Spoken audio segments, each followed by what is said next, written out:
All right, it is just about 8 o'clock, so let's go ahead and settle down, get comfortable, and let's get started with a new book tonight. Welcome back. This is our first night of reading from a new project. We'll be starting Paradise Lost by Milton. This is one of those works that you see referenced over and over through many different sorts of media. It's very common, or very popular in music. There's entire bands that have formed their identity around this. There's many different covers of songs and interpretations of this material. There's games and other, you see all sorts of references to this. So I figured, why not take it from the source? And so, here we are. This will be our first time doing any sort of poetry on the channel. This is one of the...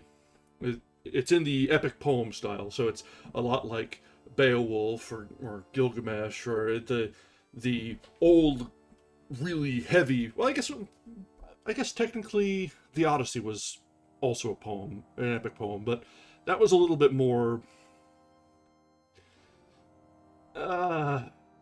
a lot more of a narrative, almost a novel style than it was a poem.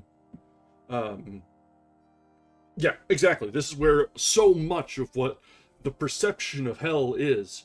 And it's easy to forget that what you see and what you've been influenced into imagining what hell is going to be like in any sort of game that you may have visited or something of the sort, it's not biblical in any way, really. It's all just from the imaginations of these few authors, Milton and Dante. And that's, I think it's really cool, that they've supplanted the original source with their own vision. That's the power of art. And this is one thing that it's important to remember and realize that, while this deals with a lot of religious themes and Christian themes, it is not a, source work. It's not a overtly Christian work. In fact, a lot of times there's been some controversy about this. So, take it with light heart. Take it with just the idea that it's a piece of literature and we're going to take it in. And that's all that really we need to worry about. Because, at the end of the day, that's what we're all about. We're here to enjoy good books, good poetry, good art. And that comes in many forms. Alright, well, with that preamble and introduction out of the way, let's go ahead and dive into things. I'm hoping the more classical-inspired BGM we've got tonight will be fitting. If not, we can shift things up. I'm always open to trying new pieces for BGM, and I've gotten a little bit better at finding, sourcing, and swapping on the fly, so hopefully this one fits pretty well.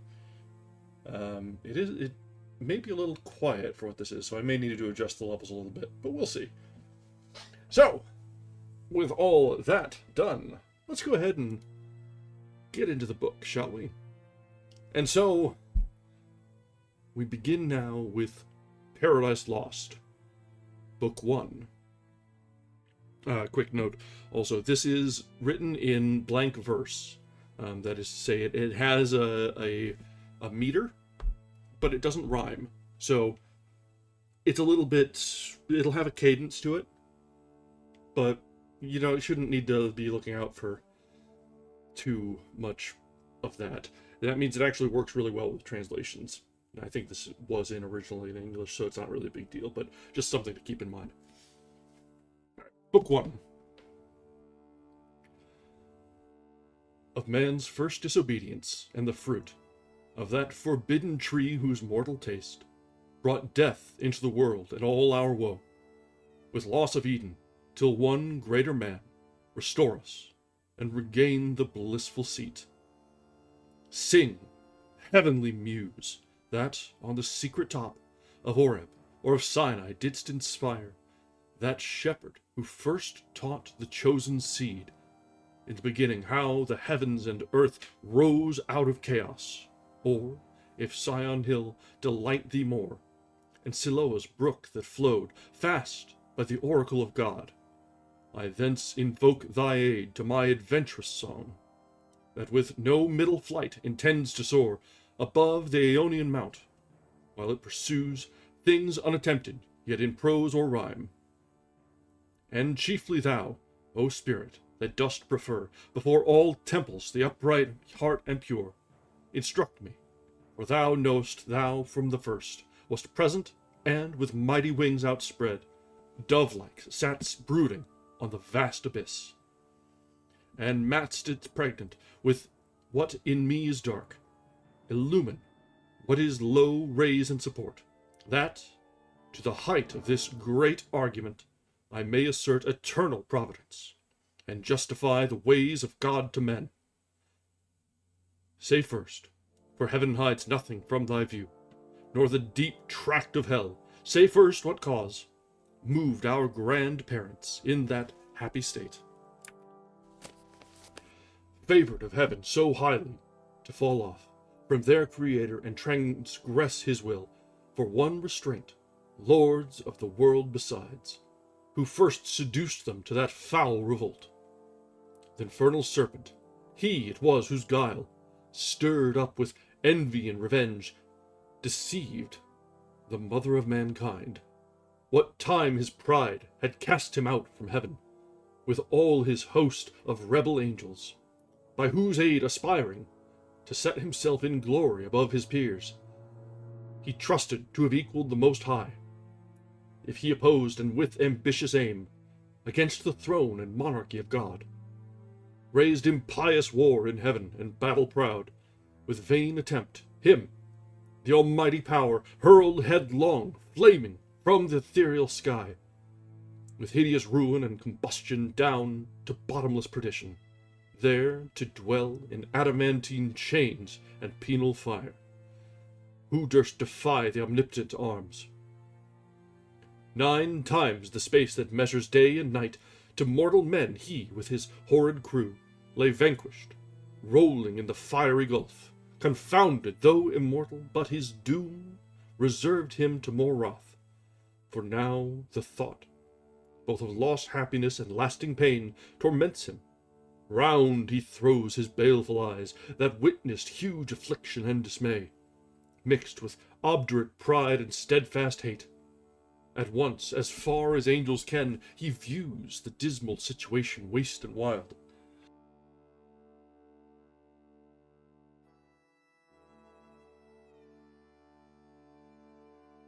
A dungeon horrible on all sides round, as one great furnace flamed. Yet from those flames no light, but rather darkness visible, served only to discover sights of woe, regions of sorrow, doleful shades where peace and rest can never dwell. Hope never comes. That comes to all, but torture without end still urges in a fiery deluge fed, with ever burning sulphur unconsumed. Such place eternal justice has prepared for those rebellious here their prison ordained, in utter darkness, and their portion set as far removed from God and light of heaven, as from the center thrice to the utmost pole. Oh, how unlike the place from whence they fell! There the companions of his fall o'erwhelmed, with floods and whirlwinds of tempestuous fire, he soon discerns, and, weltering by his side, one next himself in power, and next in crime, long after known in Palestine, and named Beelzebub, to whom the arch-enemy, and thence in heaven called Satan, with bold words, breaking the horrid silence, thus began: If thou beest he, but oh, how fallen, how changed from him who, in the happy realms of light, clothed with transcendent brightness, didst outshine the myriads, though bright, if he whom mutual league, united thoughts and counsels, equal hope, and hazard in the glorious enterprise, joined with me once, now misery hath joined. In equal ruin, into what pit thou seest, from what height fallen, so much the stronger proved. he with his thunder, and till then who knew the force of those dire arms? Yet not for those, nor what the potent victor in his rage can else inflict, do I repent or change. Though changed in outward lustre, that fixed mind, and high disdain from sense of injured merit, that with the mightiest raised me to contend, and to the fierce contentions brought along innumerable force of spirits armed, that durst dislike his reign, and, me preferring, his utmost power with adverse power opposed, in dubious battle on the plains of heaven, and shook his throne. What though the field be lost? All is not lost. The unconquerable will, and sturdy of revenge, immortal hate, and courage never to submit or yield. And what is else not to be overcome? That glory never shall his wrath or might extort from me, to bow and sue for grace with suppliant knee, and deify his power, who, from the terror of this arm, so late doubted his empire, that were low indeed. That were an ignominy and shame beneath this downfall, since, by fate, the strength of gods and this imperial substance cannot fail. Since, through experience of this great event, in arms not worse, in foresight much advanced, we may with more successful hope resolve to wage by force or guile eternal war, irreconcilable to our grand foe, who now triumphs, and in the excess of joy sole reigning holds the tyranny of heaven. So spake the apostate angel, though in pain, haunting aloud, but racked with deep despair. And him thus answered soon his bold compeer, O prince, O chief of many throned powers, that led the embattled seraphim to war, under thy conduct and in dreadful deeds fearless, endangered heaven's perpetual king, and put to proof his high supremacy, whether upheld by strength or chance or fate. Too well I see and rue the dire event, that, with sad overthrow and foul defeat, hath lost us heaven, and all this mighty host in horrible destruction laid thus low, as far as gods and heavenly essences can perish. For the mind and spirit remains invincible, and vigor soon returns. Though all our glory extinct, and happy state here swallowed up in endless misery. But what, if he, our conqueror, whom I now of force believe almighty, since no less than such could have o'erpowered such force as ours, have left us this our spirit and strength entire, strongly to suffer and support our pains, that we may so suffice his vengeful ire, or do him mightier service as his thralls by right of war, whate'er his business be. Here, in the heart of hell to work in fire, or do his errands in the gloomy deep. What can it then avail, though yet we feel strength undiminished, or eternal being to undergo eternal punishment? Whereto, with speedy words, the archfiend replied, Fallen cherub, to be weak is miserable, doing or suffering, but of this be sure, to do aught good never will be our task, but ever to do ill our sole delight, as being the contrary to his high will, whom we resist, if then his providence out of our evil seek to bring forth good, our labor must be to prevent that end, or pervert that end, and out of good still find means of evil, which ofttimes may succeed so as perhaps shall grieve him, if I fail not, and disturb his inmost counsels from their destined aim. But see, the angry victor hath recalled his ministers of vengeance and pursuit back to the gates of heaven.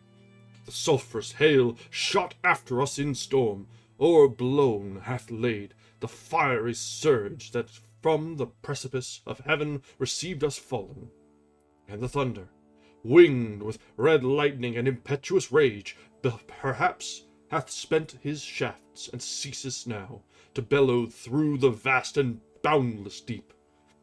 Let us not slip the occasion, whether scorn or satiate fury yielded from our foe. Seest thou yon dreary plain, forlorn and wild? the seat of desolation, void of light, save what the glimmering of these livid flames cast pale and dreadful. Thither let us tend from off the tossing of these fiery waves.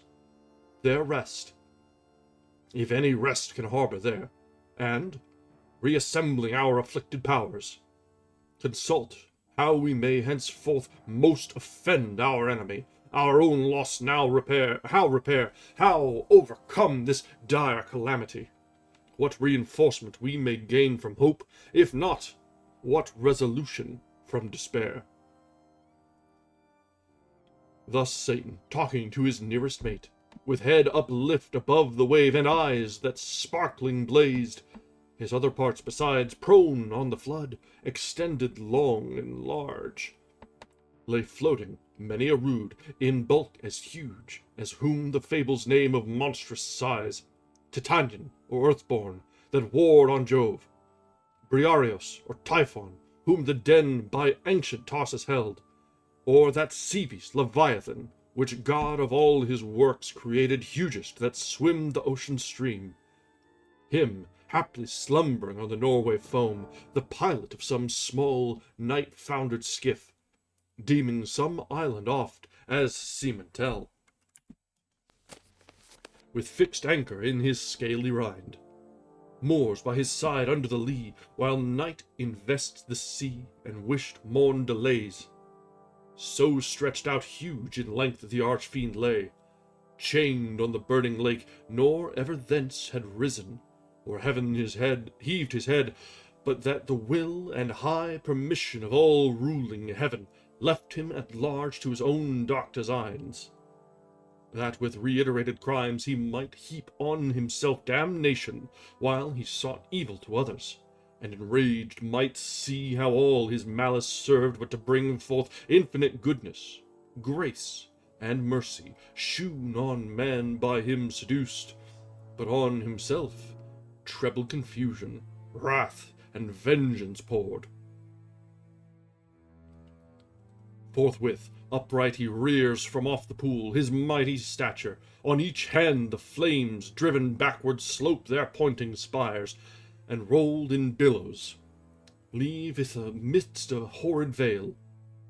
Then, with expanded wings, he steers his flight aloft, incumbent on the dusky air, that felt unusual weight, till on dry land he lights, if it were land that ever burned, with solid as the lake with liquid fire, and such appeared in hue as when the force of subterranean wind transports a hill, torn from Pelorus on the shattered side, of thundering Etna, whose combustible and fueled entrails, thence conceiving fire, sublimed with mineral fury, aid the winds, and leave a singed bottom all involved with stench and smoke. Such resting found the soul of unblessed feet. Him followed his next mate, both glorying to have scaped the Stygian flood as gods, and by their own recovered strength, not by the sufferance of supernal power. Is this the region, this the soil, the clime, said then the lost archangel, this the seat that we must change for heaven, this mournful gloom for that celestial light? Be it so, since he who now is sovereign can dispose and bid what shall be right, farthest from him is best, whom reason hath equalled, force hath made supreme above his equals.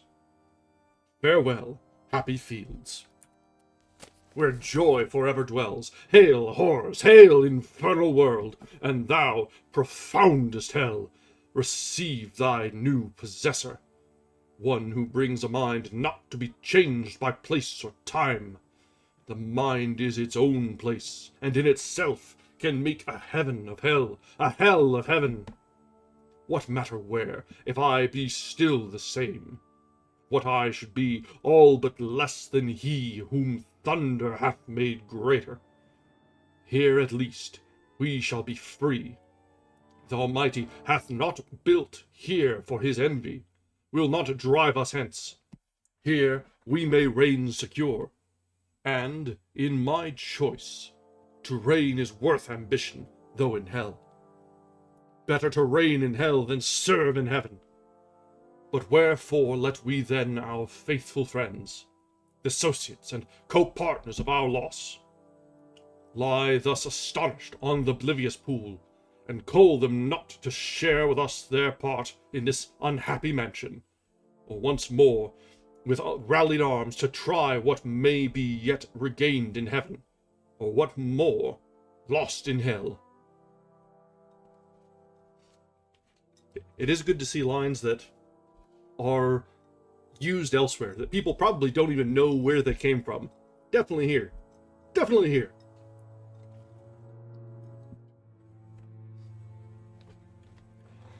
So Satan spoke, and him Beelzebub thus answered: Leader of those armies bright, which but the omnipotent none could have foiled, if once they hear that voice, their liveliest pledge of hope in fears and dangers, heard so oft in worst extremes, and on the perilous edge of battle, when it raged in all assaults, their surest signal, they will soon resume new courage and revive, though now they lie groveling and prostrate on yon lake of fire, as we erewhile astounded and amazed.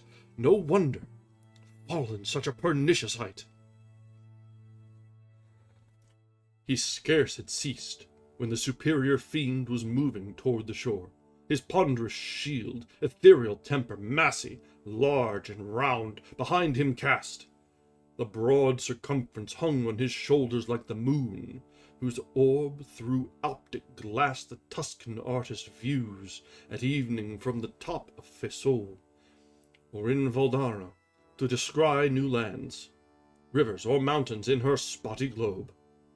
His spear, to equal which the tallest pine hewn on Norwegian hills, to be the mast of some great Amiral, were but a wand. He walked with to support uneasy steps over the burning marl, not like those steps on heaven's azure, and the torrent climb smote on him sore besides, vaulted with fire. Nathless he so endured, till on the beach of that inflamed sea he stood, and called his legions, angel forms, who lay entranced, thick as autumnal leaves that strow the brooks in Vallombrosa. There the Etrurian shades, high over arched embower or scattered sedge afloat, when with fierce winds Orion armed hath vexed the Red Sea coast, whose waves o'erthrew Busiris and his Memphian chivalry, while the perfidious hatred they pursued the sojourners of Goshen, who beheld from the safe shore their floating carcasses and broken chariot wheels. So thick bestrown, abject and lost, lay these, covering the flood. Under amazement of their hideous change, he called so loud that all the hollow deep of hell resounded. Princes, potentates, warriors, the flower of heaven, once yours, now lost. If such astonishment as this can seize eternal spirits, or have ye chosen this place after the toil of battle to repose your wearied virtue, for the ease you find to slumber here as in the vales of heaven? Or in this abject posture have ye sworn to adore the conqueror, who now beholds cherub and seraph rolling in the flood, with scattered arms and ensigns, till anon his swift pursuers from heaven gates discern the advantage, and, descending, tread us down, thus drooping, or with linked thunderbolts transfix us to the bottom of this gulf? Awake, arise, or be forever fallen. They heard, and were abashed, and up they sprung, upon the wing, as when men wont to watch on duty, sleeping, found by whom they dread, rouse and bestir themselves ere well awake. Nor did they not perceive the evil plight in which they were, or the fierce pains not feel. Yet to their general's voice they soon obeyed. Innumerable, as when the potent rod of Amram's son in Egypt's evil day waved round the coast up called a pitchy cloud of locusts warping on the eastern wind, that o'er the realm of impious Pharaoh hung like night and darkened all the land of Nile. So numberless were those bad angels seen, hovering on wing under the cope of hell, twixt upper nether and surrounding fires, till, as a signal given, the uplifted spear of their great sultan waving to direct their course, in even balance down they light on the firm brimstone, and fill all the plain. A multitude, like which the populous north poured never from her frozen loins to pass Rhine or the Dinar, when her barbarous sons came like a deluge on the south, and spread beneath Gibraltar to the Libyan sands. Forthwith, form every squadron and each band, the heads and leaders thither haste where stood their great commander, godlike shapes and forms excelling human, princely dignities, and powers that erst in heaven sat on thrones, though on their names in heavenly records now be no memorial, blotted out and razed by their rebellion from the books of life. Nor had they yet among the sons of Eve got them new names, till, wandering o'er the earth, through God's high sufferance for the trial of man, by falsities and lies the greatest part of mankind they corrupted to forsake God their Creator, and the invisible glory of him that made them to transform oft to the image of a brute, adorned with gay religions full of pomp and gold, and devils to adore for deities. Then were they known to men by various names, and various idols through the heathen world. Say, Muse, their names then known, who first, who last, roused from the slumber on that fiery couch, as at their great emperor's call, as next in worth, came singly where he stood on the bare strand, while the promiscuous crowd stood yet aloof.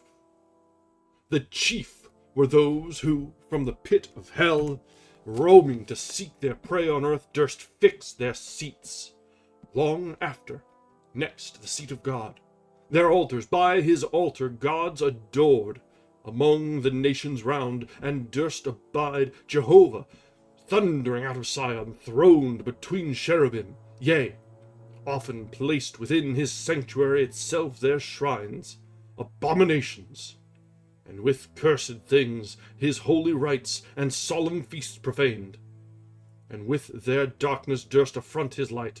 First Moloch, horrid king, besmeared with blood of human sacrifice and parents' tears, though for the noise of drums and timbrels loud, their children's cries unheard that passed through fire to his grim idol. Him the Ammonite worshipped in Rabbah and her watery plain, in Argob and in Basan to the stream of utmost Arnon. Nor content with such audacious neighborhood, the wisest heart of Solomon he led by fraud to build his temple right against the temple of God, on that opprobrious hill, made his grove the pleasant valley of Hinnom, Tophet thence, and black Gehenna called, the type of hell. Next Shemos, the obscene dread of Moab's sons, from Aror to Nebo, and the wild of southmost Abarim, in Hesebon and Horonaim, Sion's reel, beyond the flowery dale of Sibma clad with vines, and Eliel to the asphaltic pool. Peor, his other name, when he enticed Israel to Sittim, on their march from Nile, to do him wanton rites, which cost them woe. Yet thence his lustful orgies he enlarged, even to that hill of scandal by the grove of Moloch homicide, lust hard by hate, till good Josiah drove them thence to hell. With these came they who, from the bordering flood of old Euphrates to the brook that parts Egypt from Syrian ground, had general names of Baalim and Ashtaroth, those male, those feminine, for spirits, when they please, can either sex assume, or both, so soft and uncompounded in their essence pure. not tried or manacled with joint or limb, nor founded on the brittle strength of bones, like cumbrous flesh, but in what shape they choose. Dilated or condensed, bright or obscure, can execute their airy purposes, and works of love or enmity fulfill. For those the race of Israel oft forsook, their living strength and unfrequented left his righteous altar, bowing lowly down to bestial gods, for which their heads as low bowed down in battle, sunk before the spear of despicable foes. With these in troop came Astoreth, whom the Phoenicians called Astarte, queen of heaven, with crescent horns, to whose bright image nightly by the moon Sidonian virgins paid their vows and songs. In Sion also not unsung, where stood her temple on the offensive mountain, built by that uxorious king whose heart, though large, beguiled by fair idolatresses, fell to idols foul. Thammuz came next behind, whose annual wound in Lebanon allured the Syrian damsels to lament his fate, in amorous ditties all a summer's day. While smooth Adonis from his native rock ran purple to the sea, supposed with blood of Thammuz yearly wounded, the love-tale infected Sion's daughters with like heat, whose wanton passions of the sacred porch Ezekiel saw, when, by the vision led, his eye surveyed the dark idolatries of alienated Judah. Next came one who mourned in earnest, when the captive ark maimed his brute image, head and hands lopped off, in his own temple on the Grunsel edge, where he fell flat and shamed his worshippers. Dagon, his name, sea monster, upward man and downward fish, yet had his temple high, reared in Azotus, dreaded through the coast of Palestine, in Gath and Ascalon, and Acheron and Gaza's frontier bounds. Him followed Rimmon, whose delightful seat was fair Damascus, on the fertile banks of Abana and Parphar, lucid streams. He also against the house of God was bold, a leper once he lost, and gained a king, Ahaz, his sottish conqueror, whom he drew God's altar to disparage and displace for one of Syrian mode, whereon to burn his odious offerings, and adore the gods whom he had vanquished. After these appeared a crew who, under names of old renown, Osiris, Isis, Horus, and their train, with monstrous shapes and sorceries abused fanatic Egypt and her priests to seek their wandering gods disguised in brutish forms rather than human. Nor did Israel scape the infection when their borrowed gold composed the calf in Oreb, and the rebel king doubled that sin in Bethel and in Dan, likening his maker to the grazed ox. Jehovah, who, in one night when he passed from Egypt marching, equaled with one stroke both her firstborn and all her bleating gods. Belial came last, then, whom a spirit more lewd fell not from heaven, or more gross to love of vice for itself. To him no temple stood on altar smoked, yet who more oft than he in temples and at altars, that when the priest turned atheist, as did Eli's sons, who filled with lust and violence the house of God, in courts and palaces he also reigns, and in luxurious cities, where the noise of riot ascends above their loftiest towers, and injury and outrage, and, when night darkens the streets, then wander forth the sons of Belial, flown with insolence and wine. Witness the streets of Sodom, and that night in Gibeah, when the hospitable door exposed a matron to avoid worse rape. These were the prime in order and in might. The rest were long to tell, though far renowned. The Ionian gods of Javan's issue held gods, yet confessed later than heaven and earth.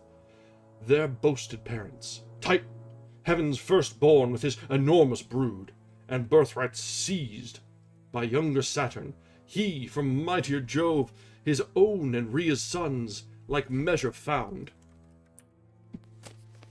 So Jove, usurping, reigned, these first in Crete, and Ida known, thence on the snowy top of cold Olympus ruled the middle air, their highest heaven, or on Delphian cliff, or in Dodona, and through all the bounds of Doric land, or who with Saturn old fled over Adria to the Hesperian fields, and o'er the Celtic roamed the utmost isles. All these and more came flocking, but with looks downcast and damp, yet such wherein appeared obscure some glimpse of joy, to have found their chief, not in despair, to have found themselves not lost in loss itself, which on his countenance cast like doubtful hue, but he, his wonted pride soon recollecting, with high words that bore semblance of worth, not substance, gently raised their fainting courage, and dispelled their fears. Then straight commands that, at the warlike sound of trumpets loud and clarions, be upreared his mighty standard. That proud honor claimed Azazel as his right, a cherub tall, who forthwith from the glittering staff unfurled the imperial ensign, which, full high advanced, shone like a meteor streaming to the wind, with gems and golden luster rich emblazed, seraphic arms and trophies. All the while sonorous metal blowing martial sounds, at which the universal host upsent. A shout that tore hell's concave and beyond, frighted the reign of chaos and old night.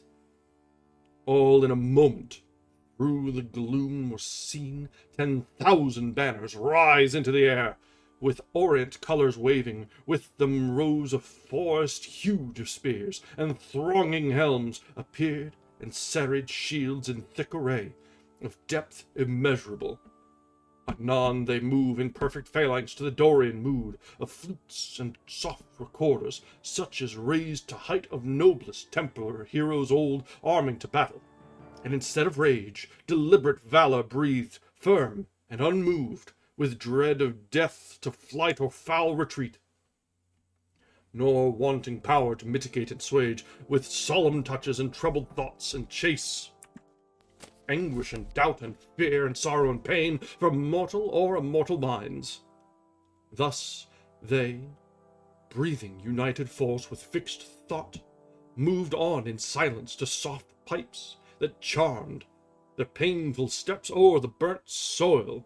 And now, advanced in view they stand, a horrid front of dreadful length and dazzling arms, in guise of warriors old, with ordered spear and shield, awaiting what command their mighty chief had to impose. He, through the armed files, darts his experienced eye, and soon traverse the whole battalion views, their order due, their visages and stature as of gods.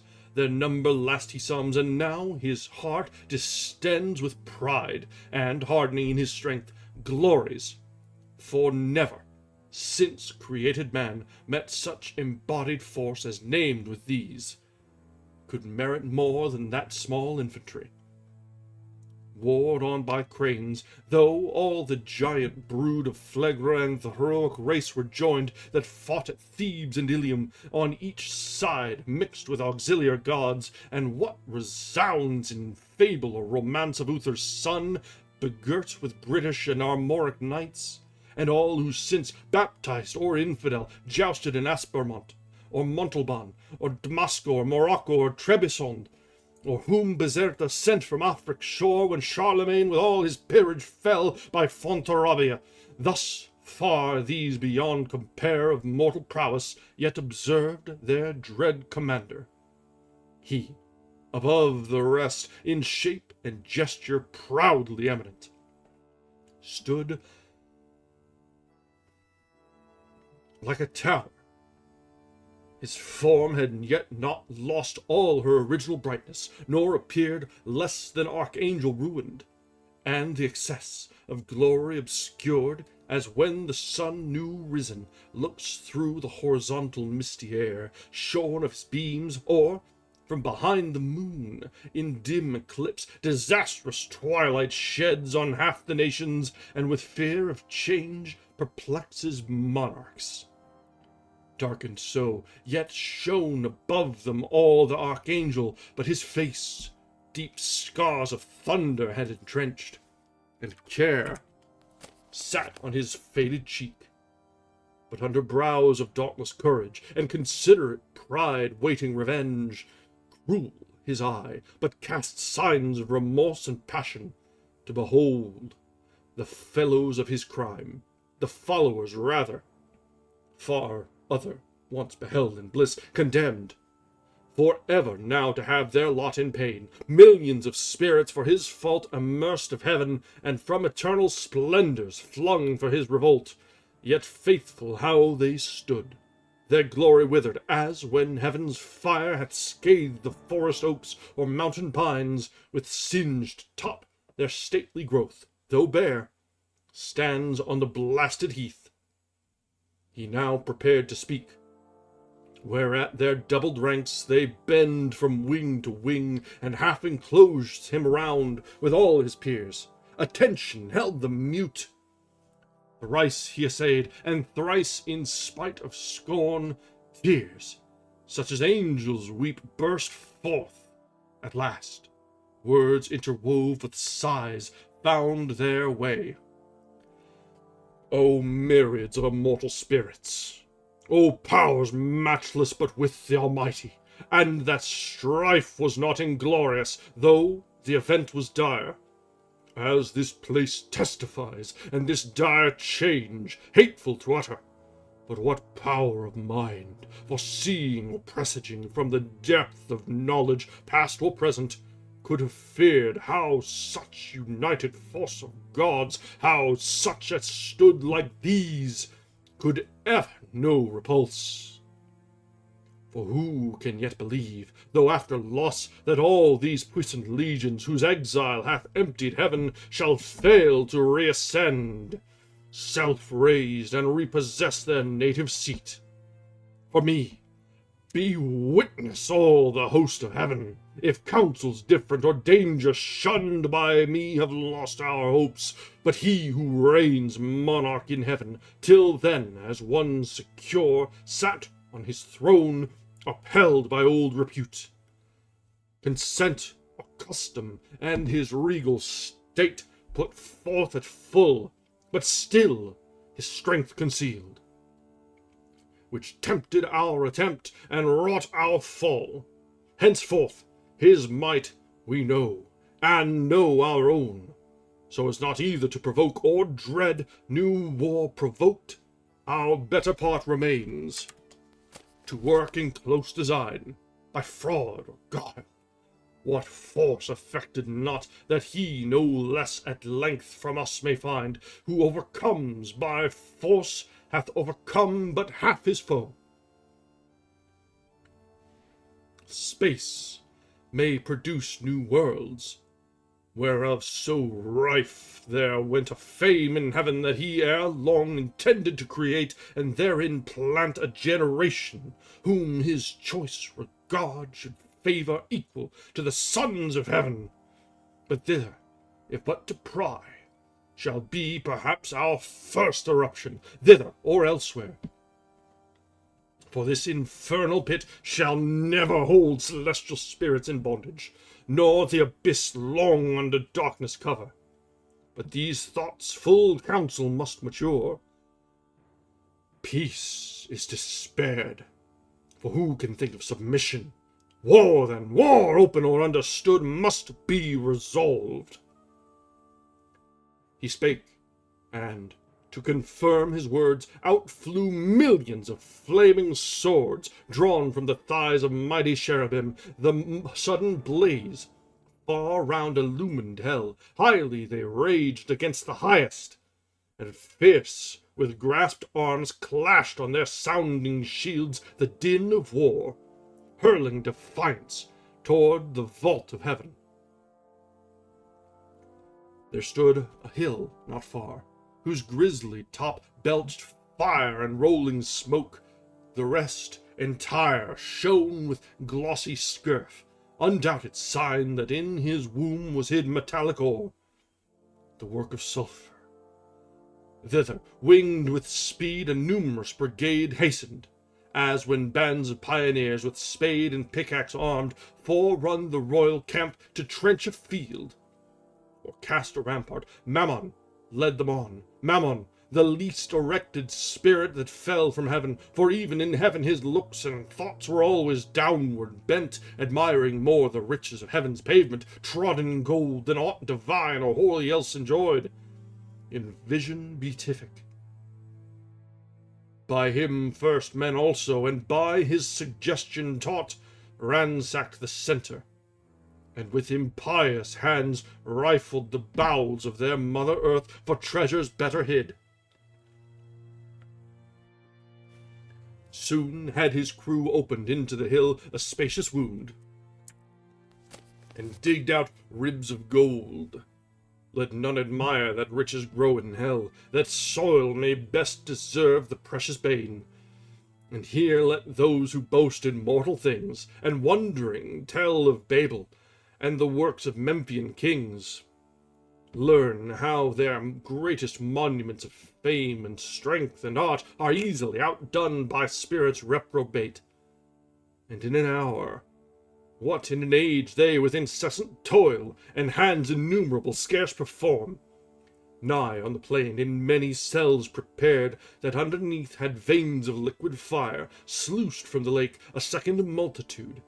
With wondrous art founded the massy ore, severing each kind, and scummed the bullion dross. A third as soon had formed within the ground, of various mould, and from the boiling cells by strange conveyance filled each hollow nook, as in an organ, from one blast of wind to many a row of pipes the sound-board breathes. Anon, out of the earth a fabric huge rose like an exultation, with the sound of dulcet symphonies and voices sweet.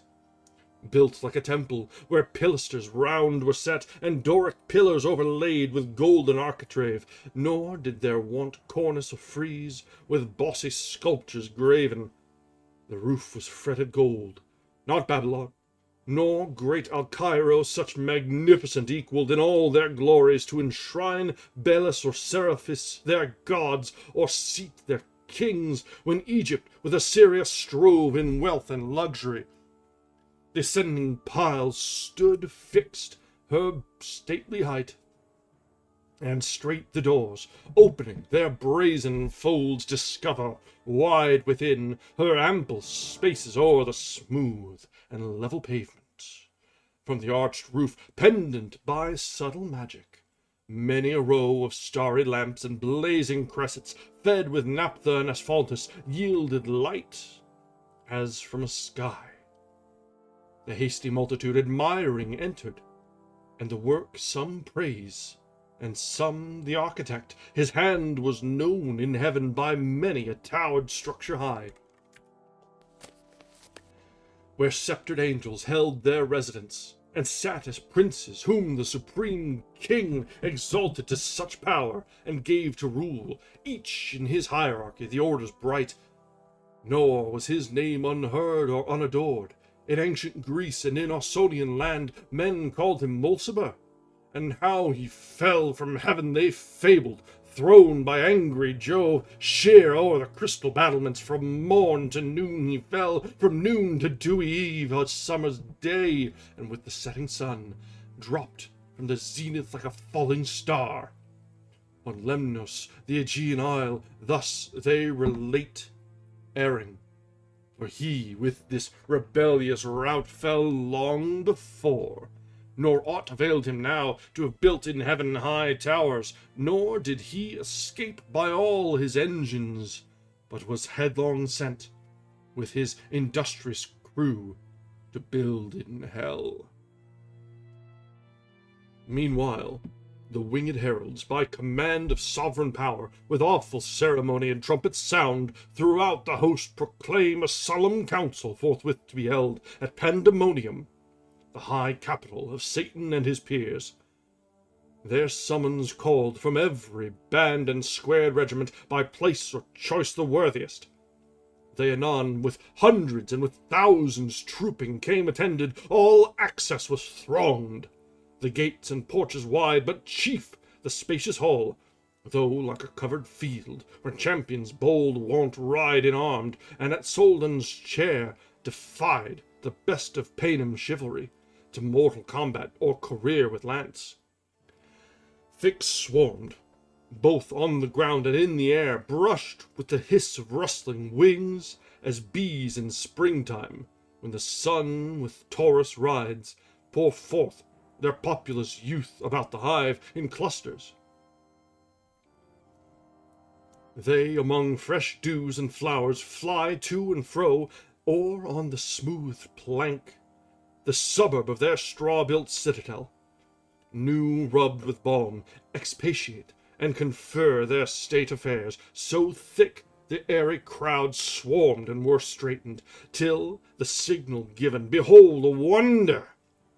They but now seemed in bigness to surpass earth's giant sons, now less than smallest dwarfs, in narrow room throng numberless, like that Pygmalion race beyond the Indian mount, or fairy elves, whose midnight revels by a forest side or fountain some belated peasant sees, or dreams he sees, while overhead the moon sits arbitress, and nearer to the earth wheels her pale course.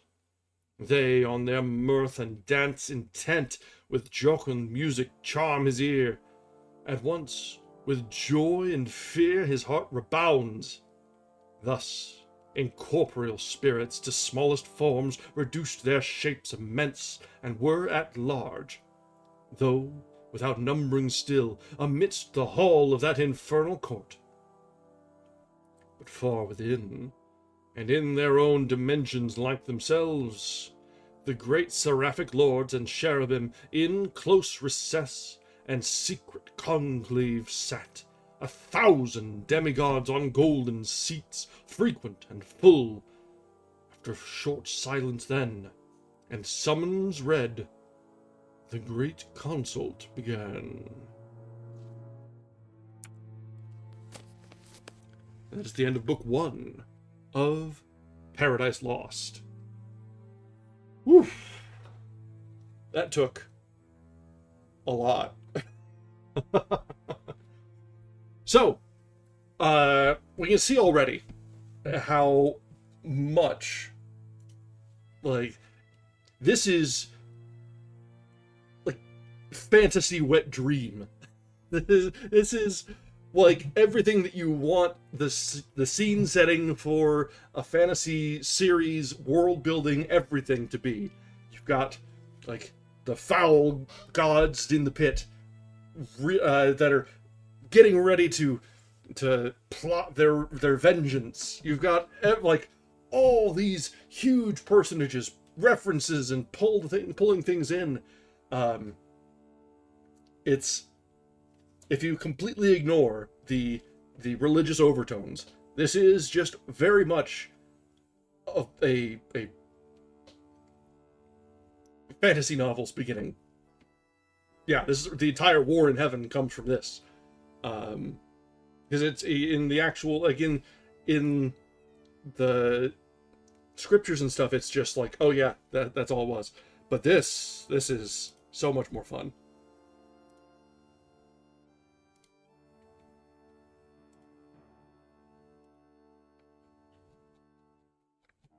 All right.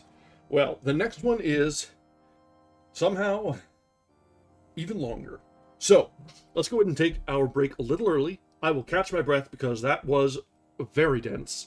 And after we get back from a short break, we will resume and get through Book 2, and that will probably take us to the end of the evening, because, good lord, this is, like, yes, on the page it looks like it's about half a page each, but there are no breaks. There is barely time to breathe. So, we'll be back in just a little while after I've stretched my legs, caught my breath, and actually taken a taste of my wine. It's sat here by my side the entire time, and I have not had a single chance. So, be back in just a minute. Brace yourselves, because when we get back, it will be breakneck speed until we get through Book 2.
All right, we are back. All right. So yeah, that first chapter was all laying the groundwork. It's all intro, but it is, sort of setting the stage. We've got the aftermath of the war in heaven, where the rebellious agents have been cast down into the pit, and we're setting all that and making laying the ideas for what is to come. And remember, this whole thing is pretty much from the position of following along with Satan and his schemes. So, let's continue now. The stage has been set, and we'll see what sort of plots can be seen underway. And so we begin now with Book 2.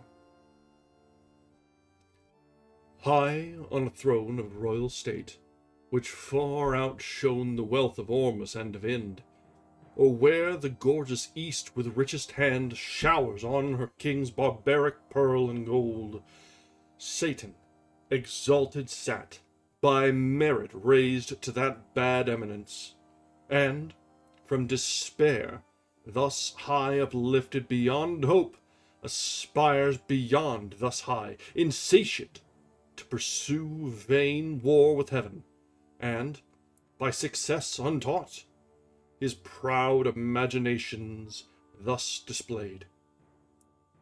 Powers and dominions, deities of heaven, for since no deep within her gulf can hold immortal vigor, though oppressed and fallen, I give not heaven for lost. From this descent celestial virtues rising will appear, more glorious and more dread than from no fall, and trust themselves to fear no second fate. Me though just right, and the fixed laws of heaven, did first create your leader. Next, free choice, with what besides in council or in fight hath been achieved of merit. Yet this loss, thus far at least recovered, hath much more established in a safe, unenvied throne, yielded with full consent. The happier state in heaven, which follows dignity, might draw envy from each inferior. But who here will envy whom the highest place exposes foremost to stand against the thunderer's aim, your bulwark, and condemns to greatest share of endless pain? Where there is, then, no good for which to strive, no strife can grow up there, from faction. For none sure will claim in hell precedence, none whose portion is so small of present pain that with ambitious mind will covet more. With this advantage then, to union and firm faith and firm accord, more than can be in heaven, we now return to claim our just inheritance of old, surer to prosper than prosperity could have assured us. And by what best way? Whether of open war, covert guile, we now debate. Who can advise may speak. He ceased, and next him Moloch, sceptred king, stood up, the strongest and the fiercest spirit that fought in heaven, now fiercer by despair. His trust was with the eternal, to be deemed equal in strength, and rather than be less, cared not to be at all. With that care lost went all his fear of God, or hell, or worse. He recked not, and these words thereafter spake: My sentence is for open war, of wiles, more unexpert I boast not. Them let those contrive who need, or when they need, not now. For while they sit contriving, shall the rest, millions that stand in arms and longing wait the signal to ascend, sit lingering here, heaven's fugitives, and for their dwelling place accept this dark, opprobrious den of shame, the prison of his tyranny, who reigns by our delay? No, let us rather choose, armed with hell flames and fury all at once, o'er heaven's high towers to force resistless way, turning our torches into horrid arms against the torturer, when, to meet the noise of his almighty engine, he shall hear infernal thunder, and for lightning see black fire and horror shot with equal rage among his angels, and his throne itself mixed with Tartarian sulphur and strange fire, his own invented torments. But perhaps the way seems difficult and steep to scale with upright wing and against a higher foe. Let such bethink them if the sleepy drench of that forgetful lake benumb not still, that in our proper motion we ascend up to our native seat, descent and fall to us is adverse. Who but felt of late, when the fierce foe hung on our broken rear, insulting and pursued us through the deep? With what compulsion and laborious flight we sunk thus low. The scent is easy then, the event is feared. Should we again provoke our stronger, some worse way his wrath may find to our destruction, if there be in hell fear to be worse destroyed. What can be worse than to dwell here, driven out from bliss, condemned in this abhorred deep to utter woe, where pain of unextinguishable fire must exercise us without hope of end, the vassals of his anger, when the scourge inexorably and the torturing hour calls us to penance? More destroyed than thus, we should be quite abolished and expire. What fear we then, what doubt we to incense his utmost ire, which to the height enraged will either quite consume us, and reduce to nothing this essential, happier far than miserable to have eternal being? Or, if our substance be indeed divine, and cannot cease to be, we are at worst on this side nothing, and by proof we feel our power sufficient to disturb his heaven, and with perpetual inroads to alarm, though inaccessible, his fatal throne, which, if not victory, is yet revenge. He ended, frowning, and his look denounced desperate revenge, and the battle dangerous to less than gods.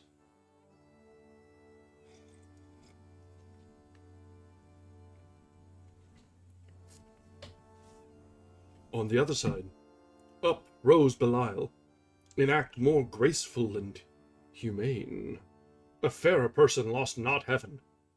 He seemed for dignity composed, and high exploit, but all was false and hollow, though his tongue dropped manna, and could make the worse appear the better reason, to perplex and dash maturest counsels, where his thoughts were low, to vice industrious, but to nobler deeds timorous and slothful.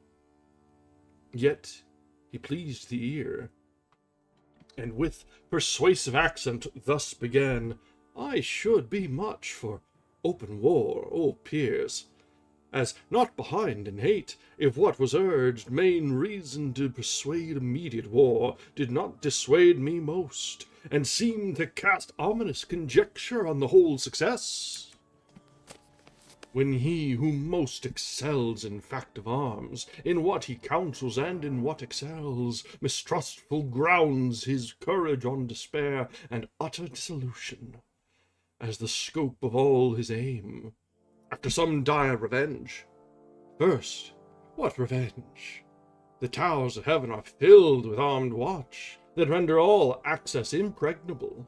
Oft, on the bordering deep encamp their legions, or with obscure wings scout far and wide into the realm of night, scorning surprise.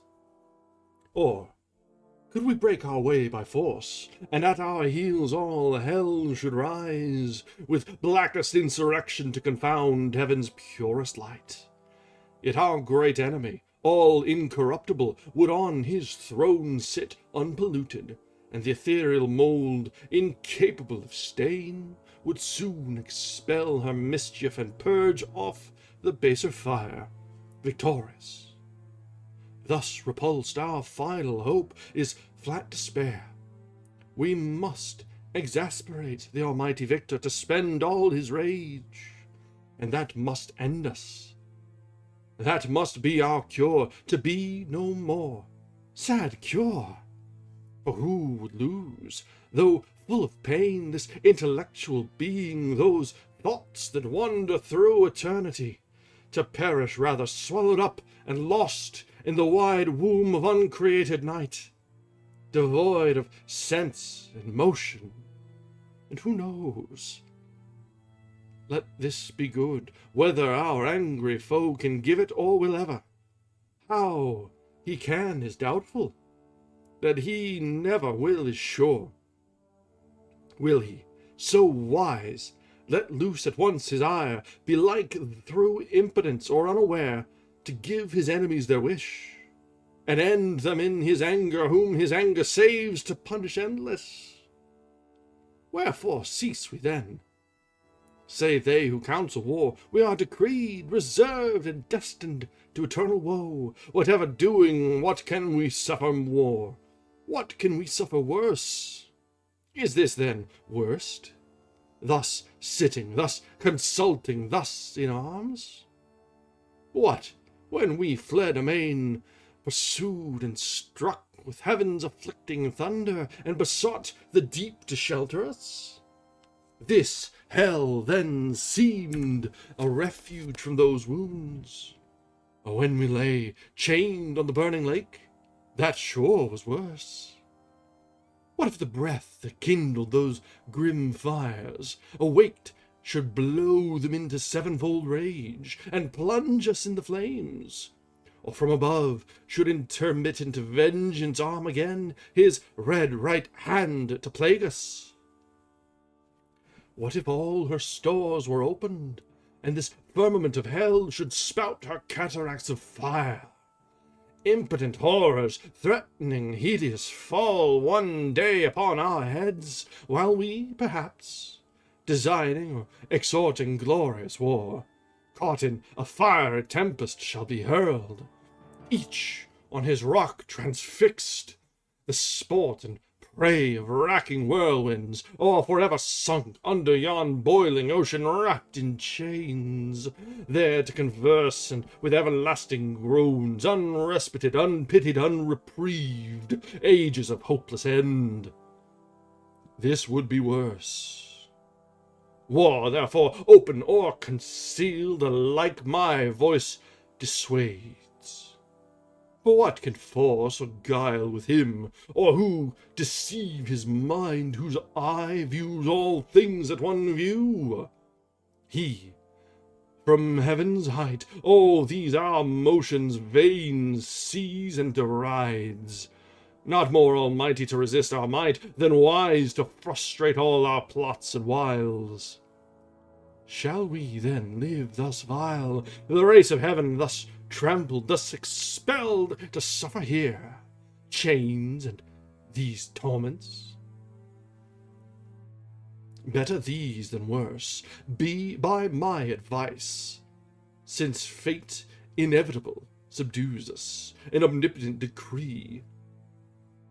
The victor's will, to suffer as to do, our strength is equal, nor the law unjust that so ordains. This was at first resolved, if we were wise, against so great a foe contending, and so doubtful what might fall. I laugh when those who at the spear are bold and venturous, if that fail them, shrink and fear. Yet what yet they know must follow, to endure exile, or ignominy, or bonds, or pain, the sentence of their conqueror. This is now our doom, which, if we can sustain and bear, our supreme foe in time may much remit his anger, and perhaps, thus far removed, not mind us, offending, satisfied with what is punished. Whence these raging fires will slacken, if his breath stir not their flames. Our purer essence then will overcome their noxious vapor, or inured not feel, or change at length into the place conformed in temper and in nature, will receive familiar the fierce heat and void of pain. This horror will grow mild, this darkness light. Besides, what hope the never-ending flight of future days may bring? What chance, what change worth waiting, since our present lot appears, for happy though but ill, for ill not worst, if we procure not to ourselves more woe?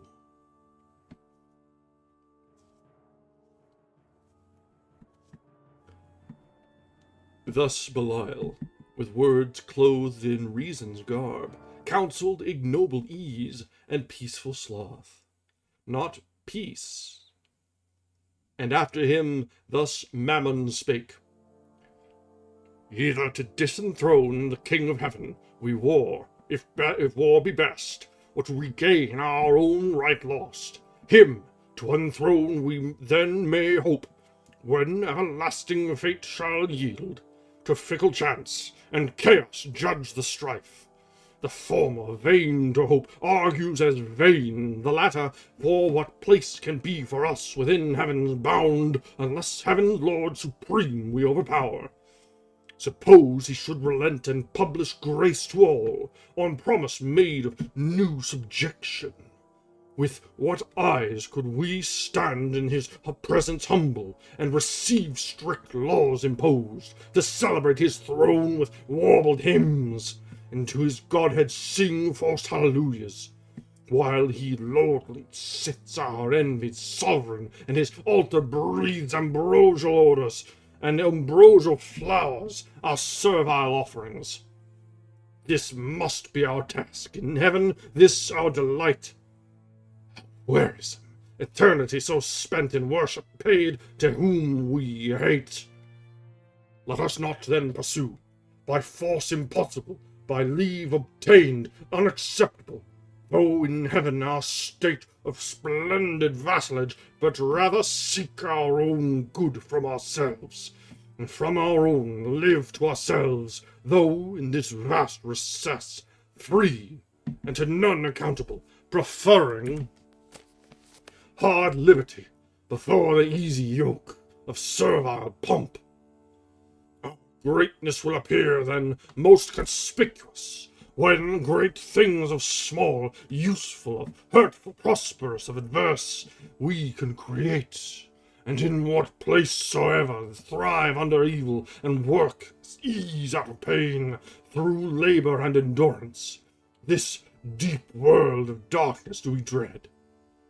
Oh, amidst thick clouds and dark doth heaven's all-ruling sire choose to reside, his glory unobscured, and with the majesty of darkness round colours his throne, and whence deep thunders roar, mustering their rage, and heaven resembles hell.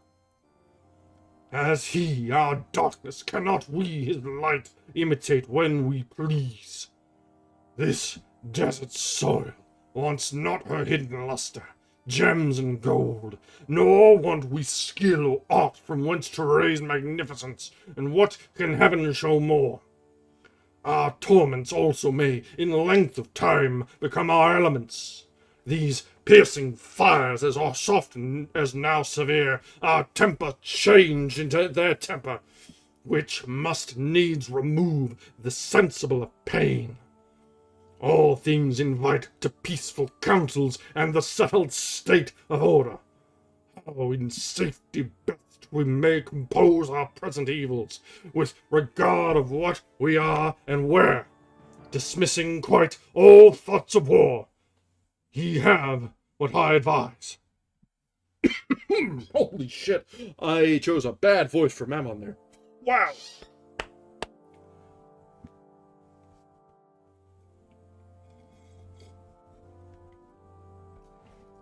That one's gonna sting if he comes up more.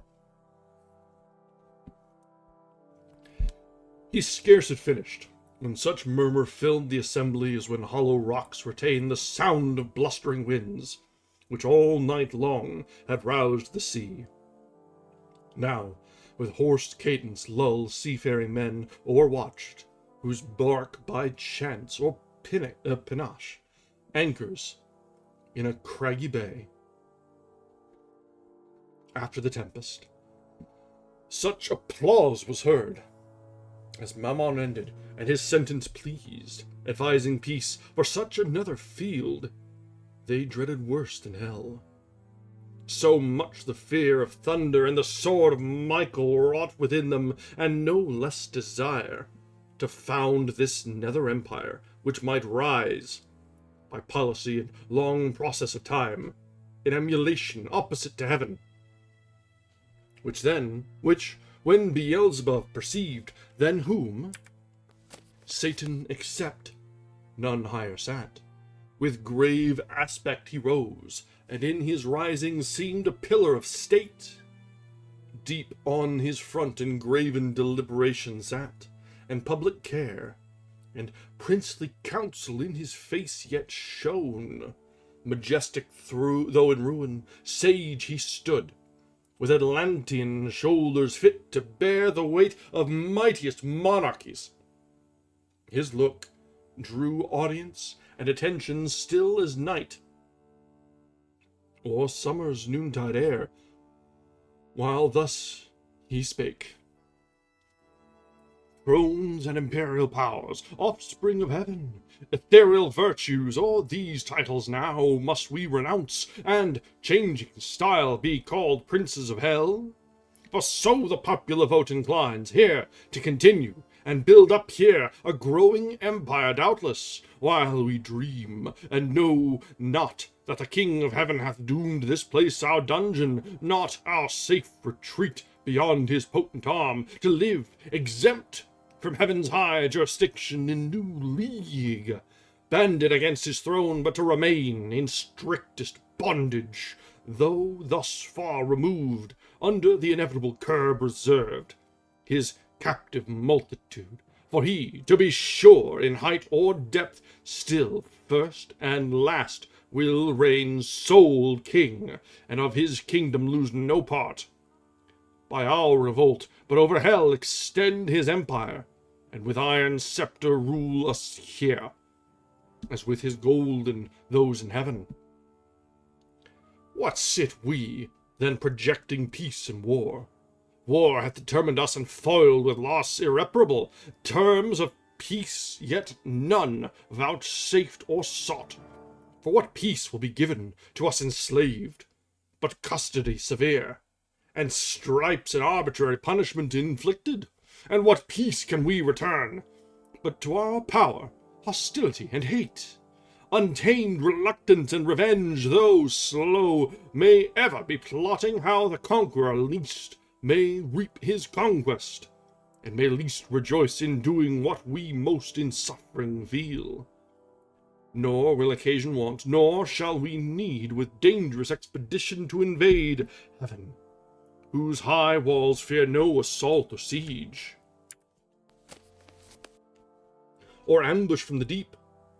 What if we find some easier enterprise? There, in a place, if ancient and prophetic fame in heaven err not, another world, the happy seat of some new race called man, about this time to be created like us, though less in power and excellence, but favored more of him who rules above. So was his will, pronounced among the gods, and by an oath that shook heaven's whole circumference confirmed. Thither let us bend all our thoughts, to learn what creatures there inhabit, of what mold or substance how endued, and what their power, and where their weakness, how attempted best by force or subtlety, though heaven be shut, and heaven's high arbitrator sits secure in his own strength, this place may lie exposed, the utmost border of his kingdom, left to their defense who hold it. Here, perhaps, some advantageous act may be achieved by sudden onset, either with hellfire to waste his whole creation, or possess all as our own, and drive, as we were driven, the puny habitants. Or, if not drive, seduce them to our party, that their God may prove their foe, and with repenting hand abolish his own works. This would surpass common revenge, and interrupt his joy in our confusion, and our joy upraise in his disturbance, when his darling sons, hurled headlong to partake with us, shall curse their frail original and fated bliss. Fated so soon. Advise if this be worth attempting, or so to sit in darkness here, hatching vain empires. Thus Beelzebub pleaded his devilish counsel, first devised by Satan, and in part proposed, for whence, but from the author of all ill, could spring so deep a malice to confound the race of mankind in one root, and earth with hell to mingle and involve, done all to spite the great Creator? But their spite still serves his glory to augment. The bold design pleased highly those infernal states, and joy sparkled in all their eyes. With full assent they vote, whereat his speech he thus renews. Well have ye judged, well ended long debate, synod of gods, and like to what ye are. Great things resolved, which from the lowest deep will once more lift us up, in spite of fate, nearer our ancient seat, perhaps in view of those bright confines, whence with neighbouring arms, an opportune excursion, we may chance re-enter heaven, or else in some mild zone dwell, not unvisited of heaven's fair light, secure, and at the brightening orient beam purge off this gloom the soft, delicious air, to heal the scar of these corrosive fires, shall breathe her balm. But first, whom shall we send in search of this new world? Whom shall we find sufficient? Who shall tempt with wandering feet the dark, unbottomed, infinite abyss? Hang on. Might have some buffering going on. Hang tight. Might just be my monitor.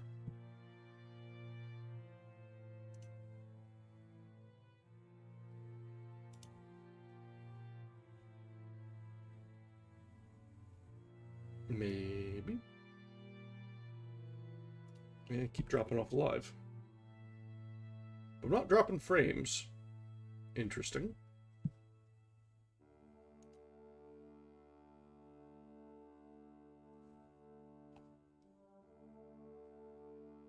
Let's refresh here.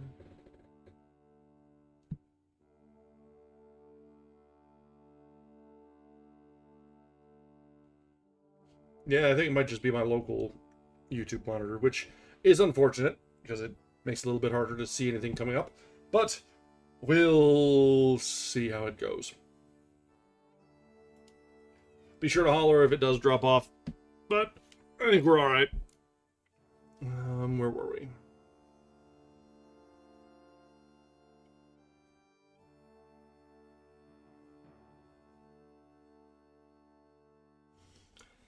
Okay. But first, whom shall we send in search of this new world?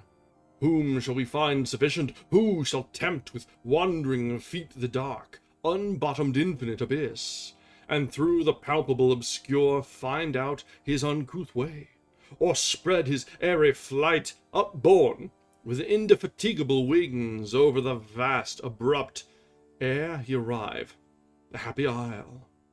What strength, what art can then suffice, or what evasion bear him safe through the strict centuries and stations thick of angels watching round? Here he had need all circumspection, and we now no less choice in our suffrage, for on whom we send the weight of all, and our last hope relies. This said, he sat, and expectation held his look suspense, awaiting who appeared to second, or oppose, or undertake the perilous attempt. But all sat mute, pondering the danger with deep thoughts, and each in other's countenance read his own dismay, astonished. None among the choice and prime of those heaven-warring champions could be found so hardy as to prefer or accept alone the dreadful voyage, till at last Satan, whom now transcendent glory raised above his fellows, with monarchical pride conscious of highest worth, unmoved, thus spake.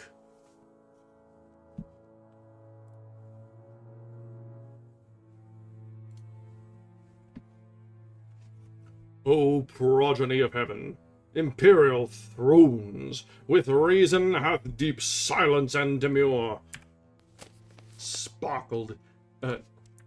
seized us, though undismayed. Long is the way, and hard, that out of hell leads up to light. Our prison strong, this huge convicts of fire, outrageous to devour, immures us round ninefold, and gates of burning adamant, barred over us, prohibit all egress. These past, if any pass, the void profound of unessential night receives him next. Wide gaping, and with utter loss of being, threatens him, plunged in that abortive gulf.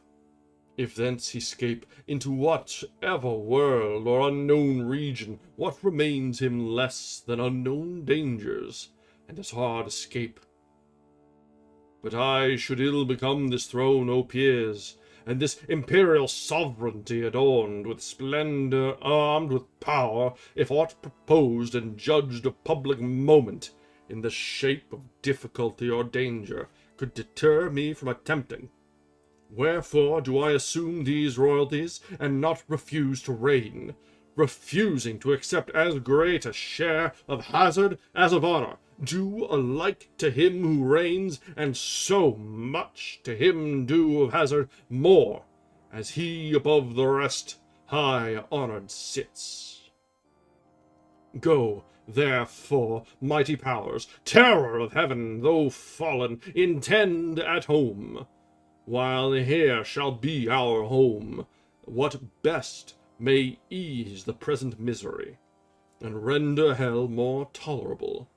If there be cure or charm to respite, or deceive, or slack the pain of this ill mansion, intermit no watch against a wakeful foe, while I abroad through all the coasts of dark destruction seek deliverance for us all.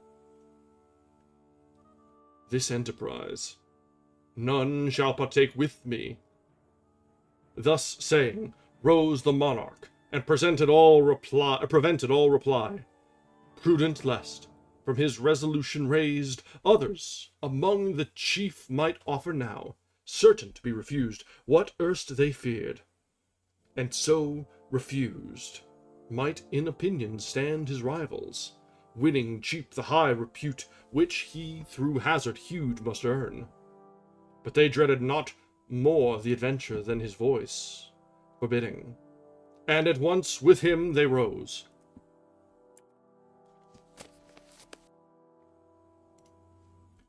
Their rising, all at once, was as the sound of thunder heard remote.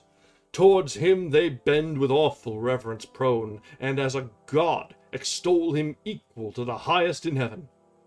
Nor failed they to express how much they praised that for the general safety he despised his own. For neither do the spirits damned lose all their virtue, lest bad men should boast their specious deeds on earth, which glory excites. or close ambition varnished o'er with zeal.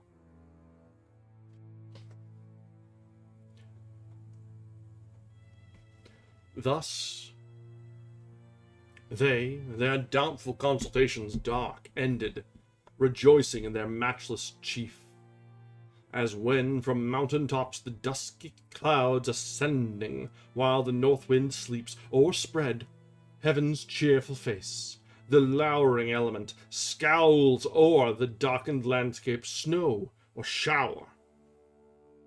If chance the radiant sun with farewell sweet extend his evening beam, the fields revive, the birds their notes renew, and bleating herds attest their joy, that hill and valley rings. Oh, shame to men! Devil with devil damned firm concord holds. Men only disagree if creatures rational, though under hope of heavenly grace and God proclaiming peace, yet live in hatred, enmity, and strife.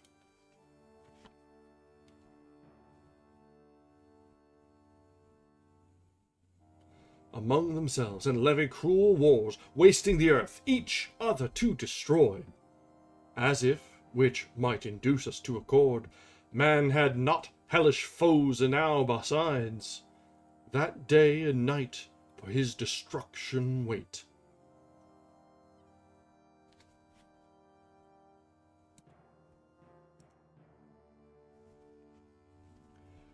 The Stygian council thus dissolved, and forth in order came the grand infernal peers.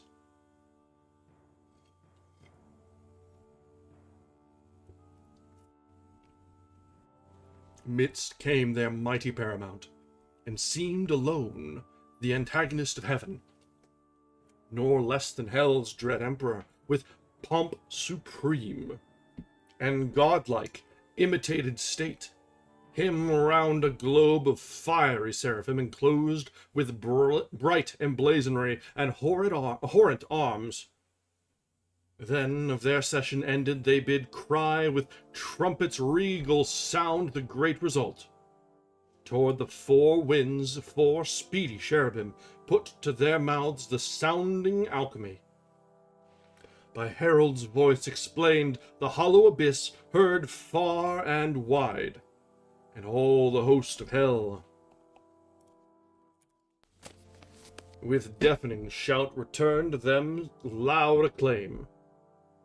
Thence, more at ease their minds, and somewhat raised by false presumptuous hope, the ranged powers disband, and wandering, each his several way pursues, as inclination or sad choice leads him perplexed, where he may likeliest find a truce to his restless thoughts, and entertain the irksome hours, till his great chief return.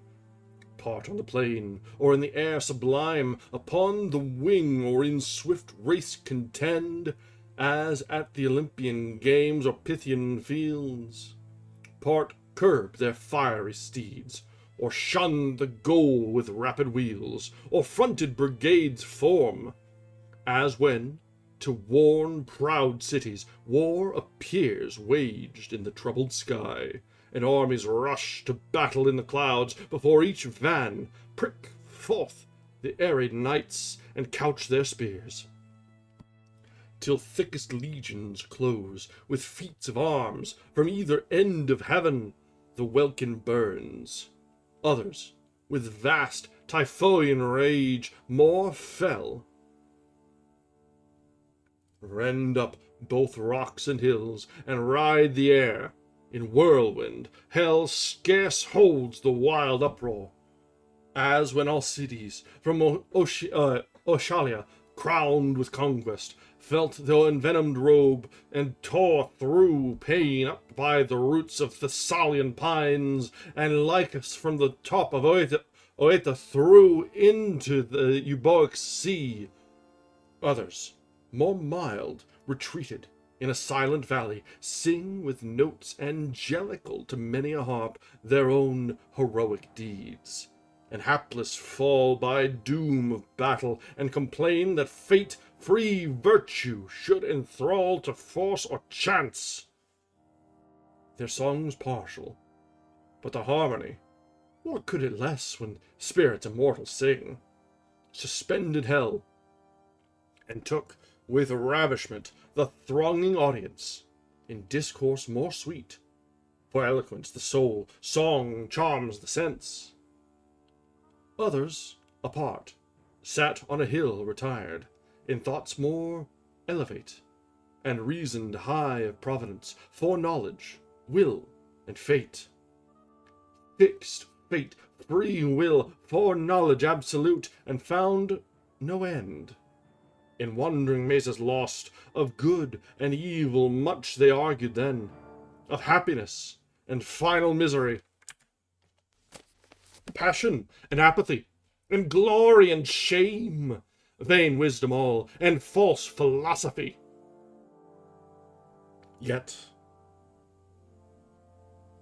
with a pleasing sorcery, could charm pain for a while, or anguish, and excite fallacious hope, or arm the obdured breast with stubborn patience as with triple steel. Another part, in squadrons and gross bands, on bold adventure to discover wide that dismal world, if any clime perhaps might yield them easier habitation, bend 4 ways their flying march along the banks of 4 infernal rivers, that disgorge into the burning lake their baleful streams. Abhorred Styx, the flood of deadly hate, sad Acheron of sorrow, black and deep, Cocytus, named of lamentation loud, heard on the rueful stream, fierce Phlegethon, whose waves of torrent fire inflame with rage.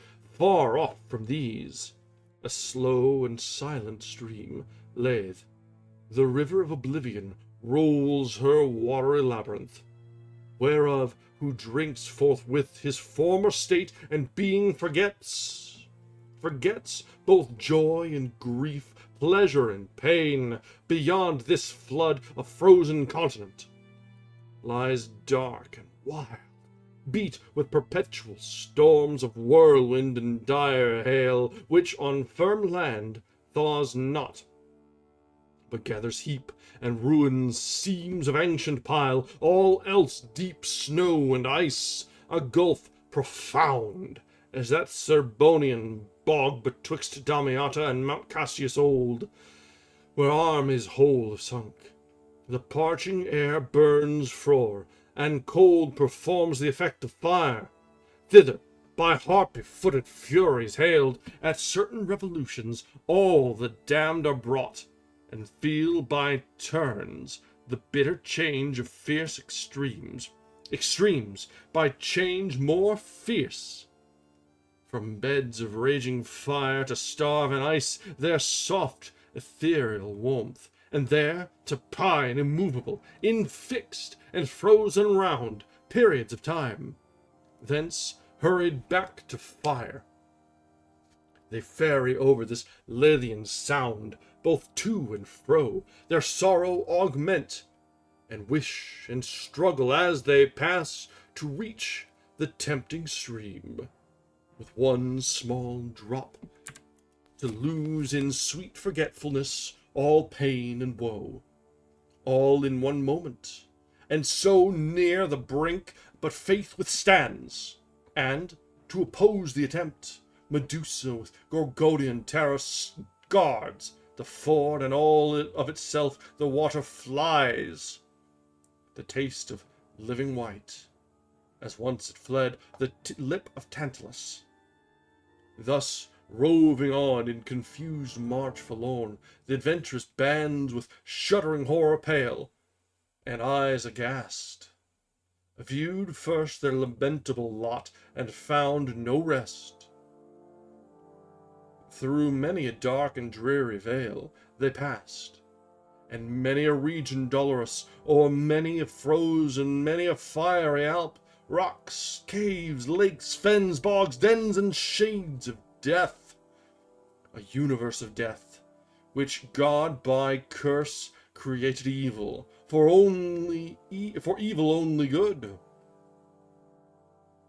Where all life dies, death lives, and nature breeds, perverse, all monstrous, all prodigious things, abominable, unutterable, and worse than fables yet feigned or fear conceived, gorgons and hydras and chimeras dire.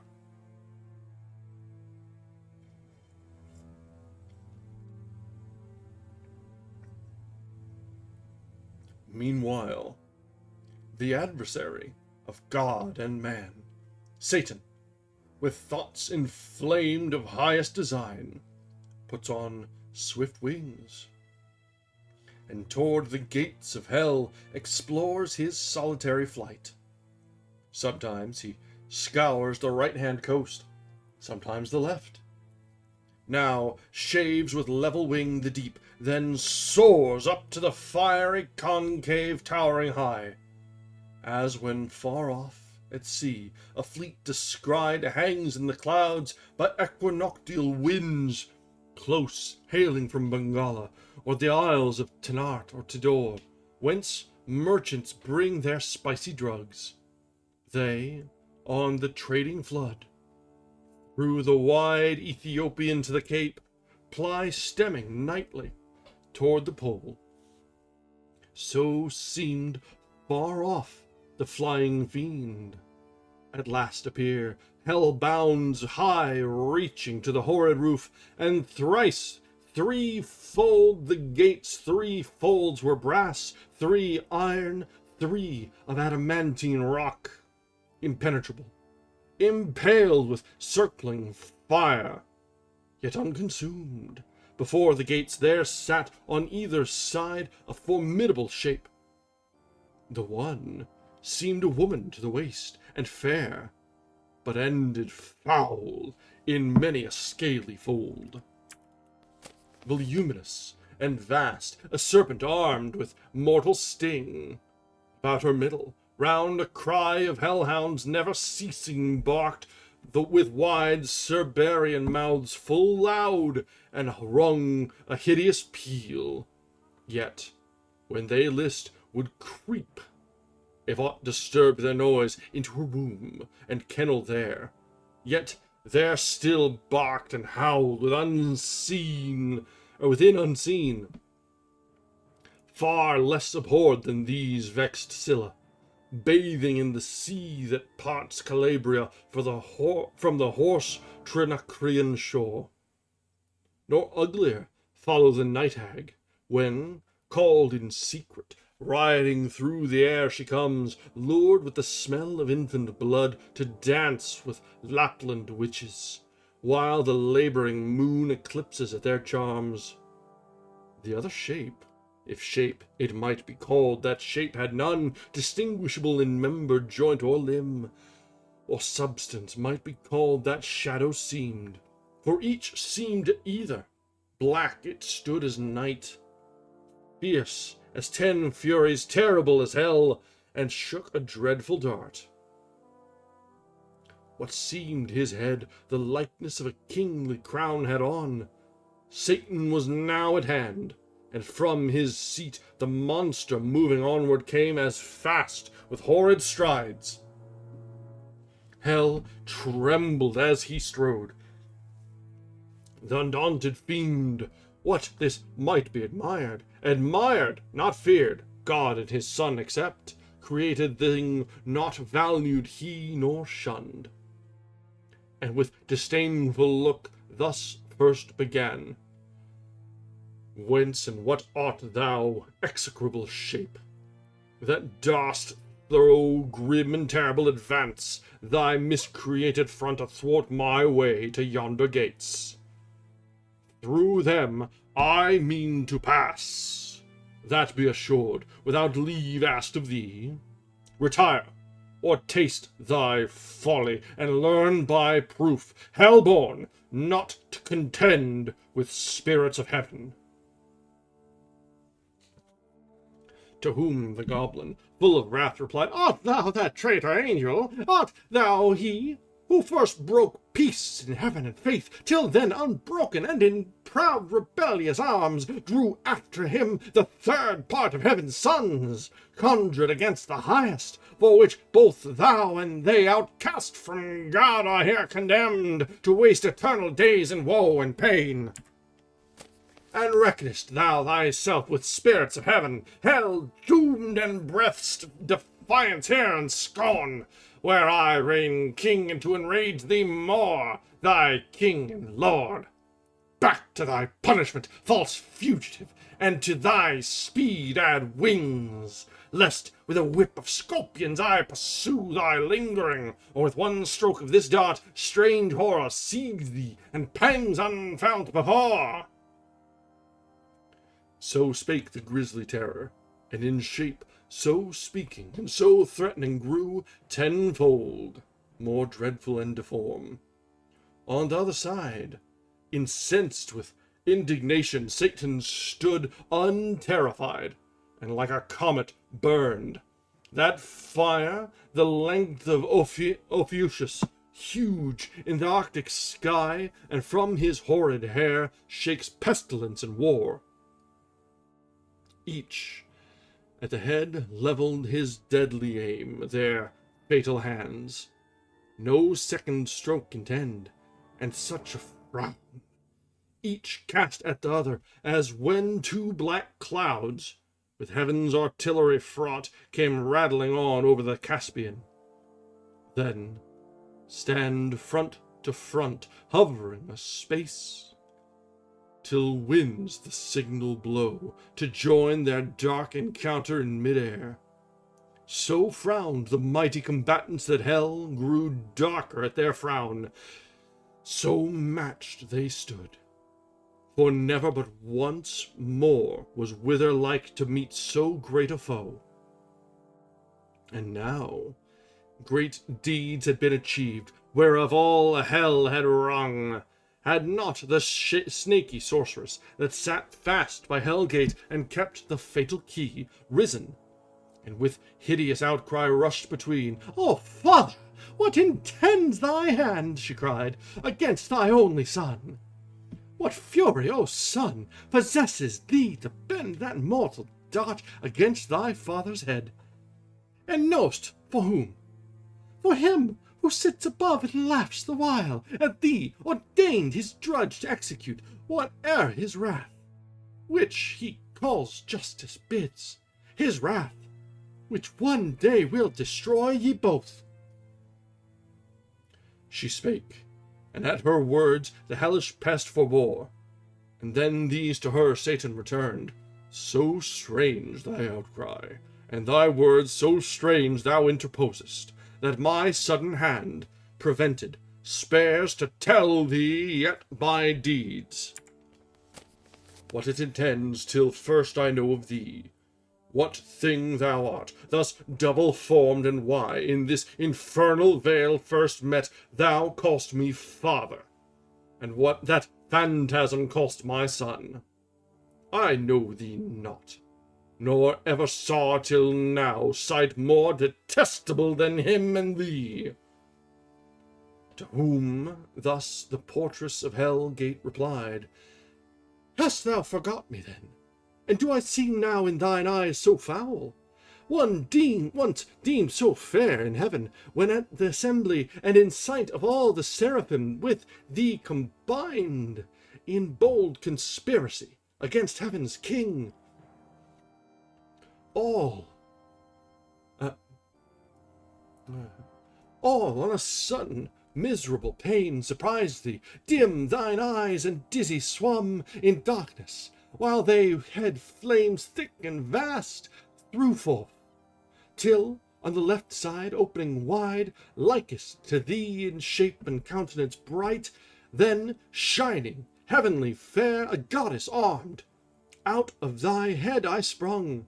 Amazement seized all the host of heaven. Back they recoiled afraid at first, and called me Sin. And for a sign portentous held me, but a familiar groan.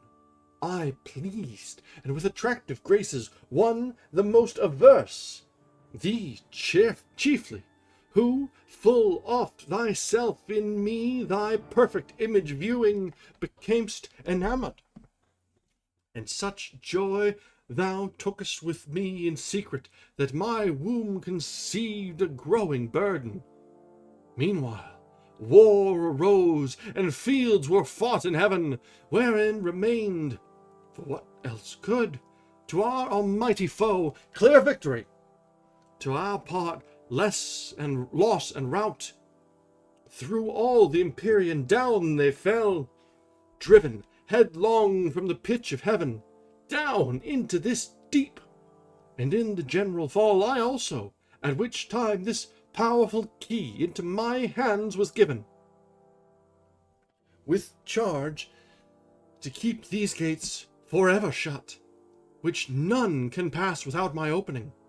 Pensive here I sat alone, but long I sat not, till my womb, pregnant by thee, and now excessive grown, prodigious motion felt, and rueful throes, at last this odious offspring whom thou seest, thine own begotten, breaking violent way, tore through my entrails, that, with fear and pain distorted, all my nether shape thus grew transformed.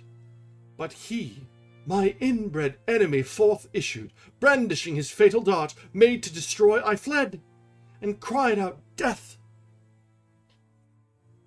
Hell trembled at the hideous name, and sighed. From all her caves and back resounded death. I fled, but he pursued, though more, it seems, inflamed with lust than rage, and swifter far me overtook, his mother all dismayed, and in embraces forcible and foul, engendering with me of that rape begot these yelling monsters, that with ceaseless cry surround me, as thou saw'st, hourly conceived, and hourly born with sorrow infinite.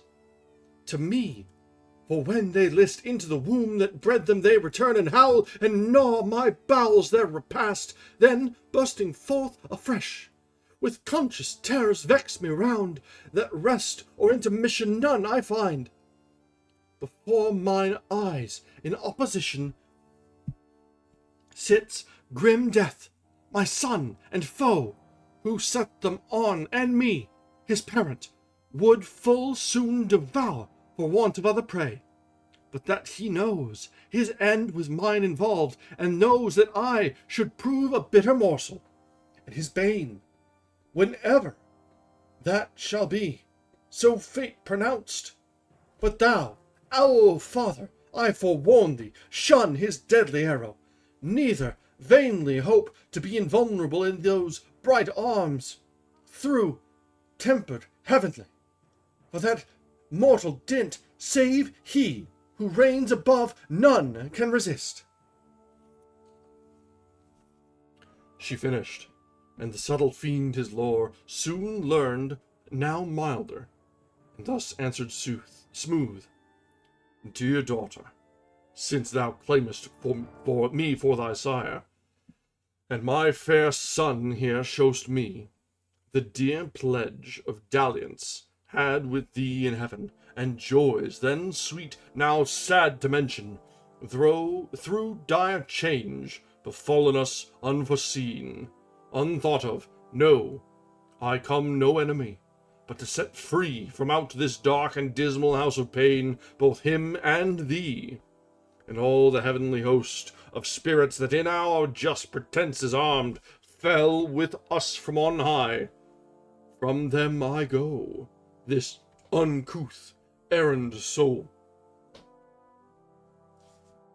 and one for all myself expose, with lonely steps to tread, the unfathomed deep, and through the void immense to search, with wandering quest, a place foretold should be, and by concurring signs ere now created vast and round, a place of bliss, in the purliest of heaven, and therein placed a race of upstart creatures, to supply perhaps our vacant room, though more removed, lest heaven, surcharged with potent multitude, might hap to move new broils.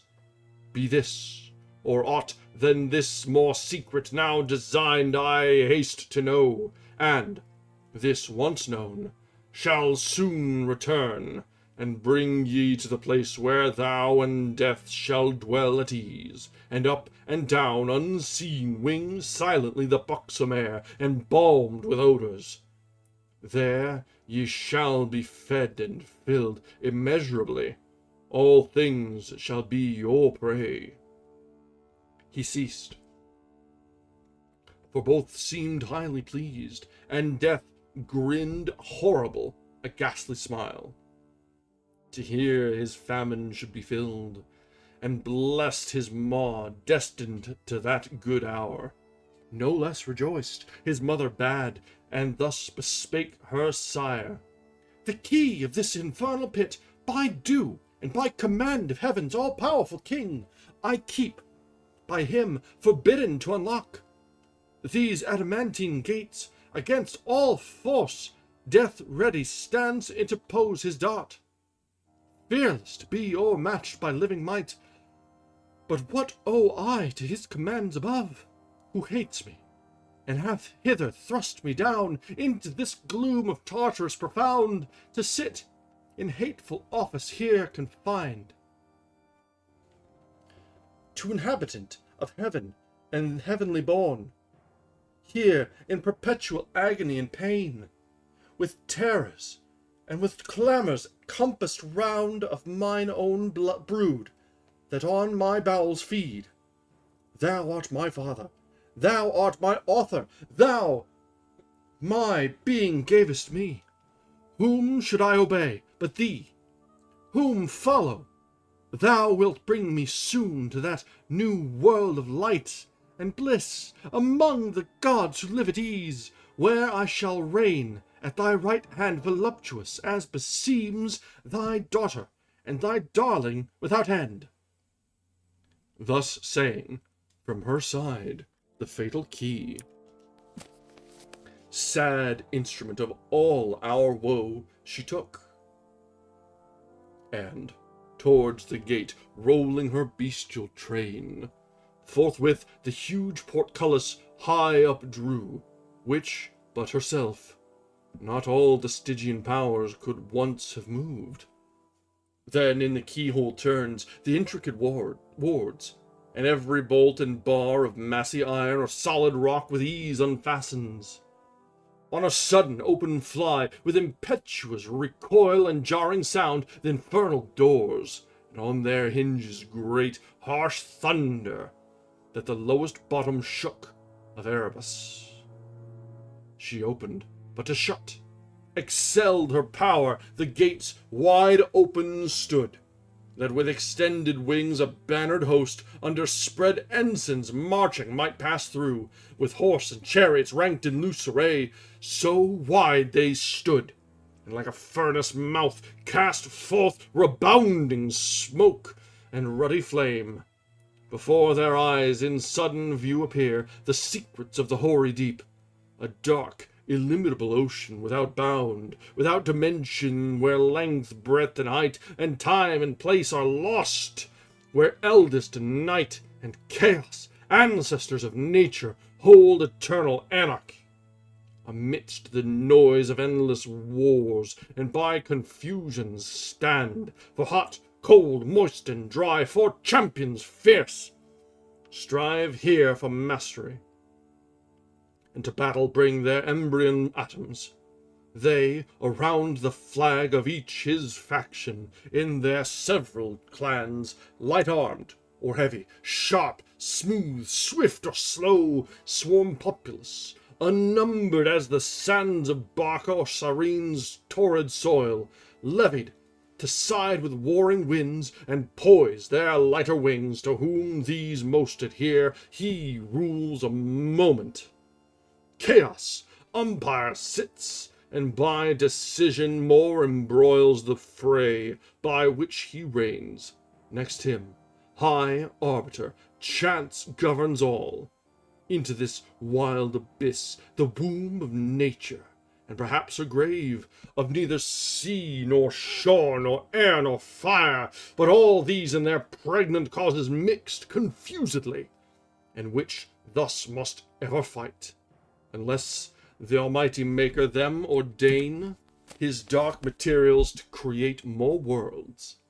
Into this wild abyss the wary fiend stood on the brink of hell, and looked awhile, pondering his voyage.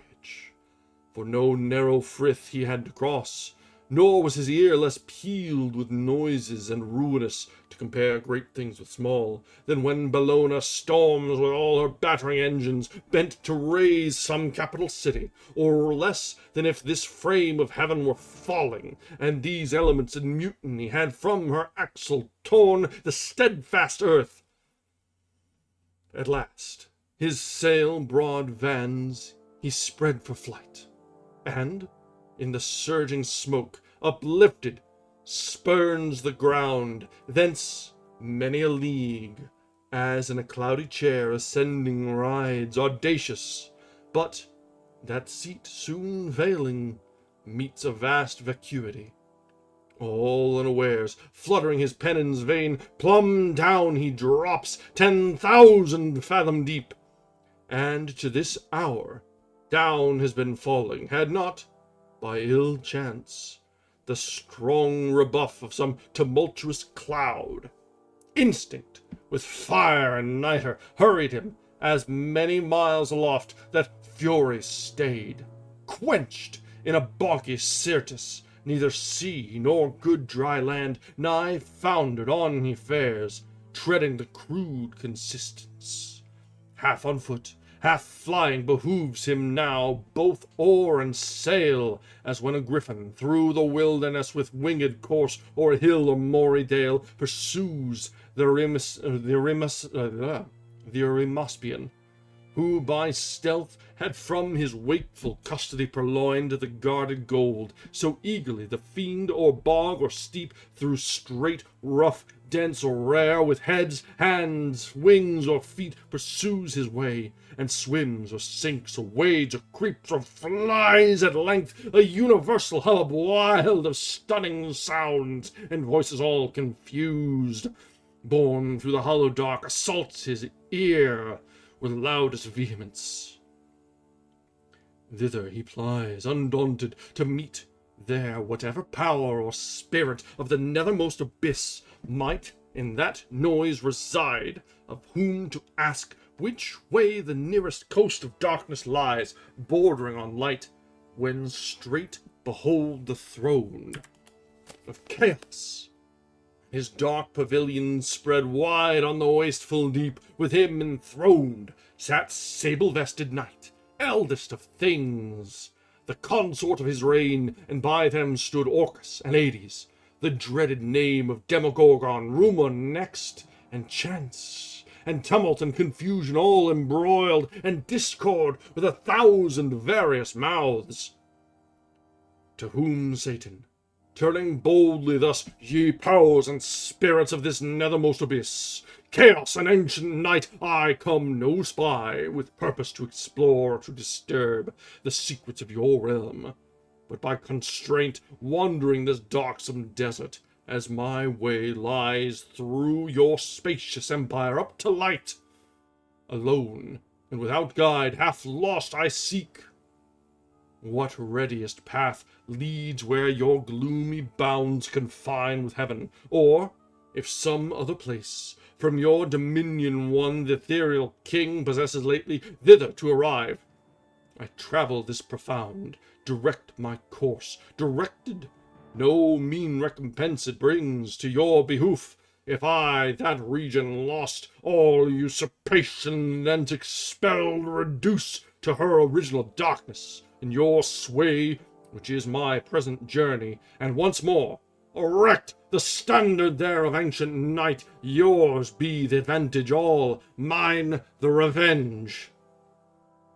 Thus Satan, and him thus the anarch old, with faltering speech and visage incomposed, answered, I know thee, stranger, who thou art, that mighty leading angel, who of late made head against heaven's king, though overthrown, I saw and heard, for such a numerous host fled not in silence through the frighted deep, with ruin upon ruin, rout on rout, confusion worse confounded, and heaven gates poured out by millions her victorious bands, pursuing, I upon my frontiers here keep residence, if all I can will serve that little which is left so to defend.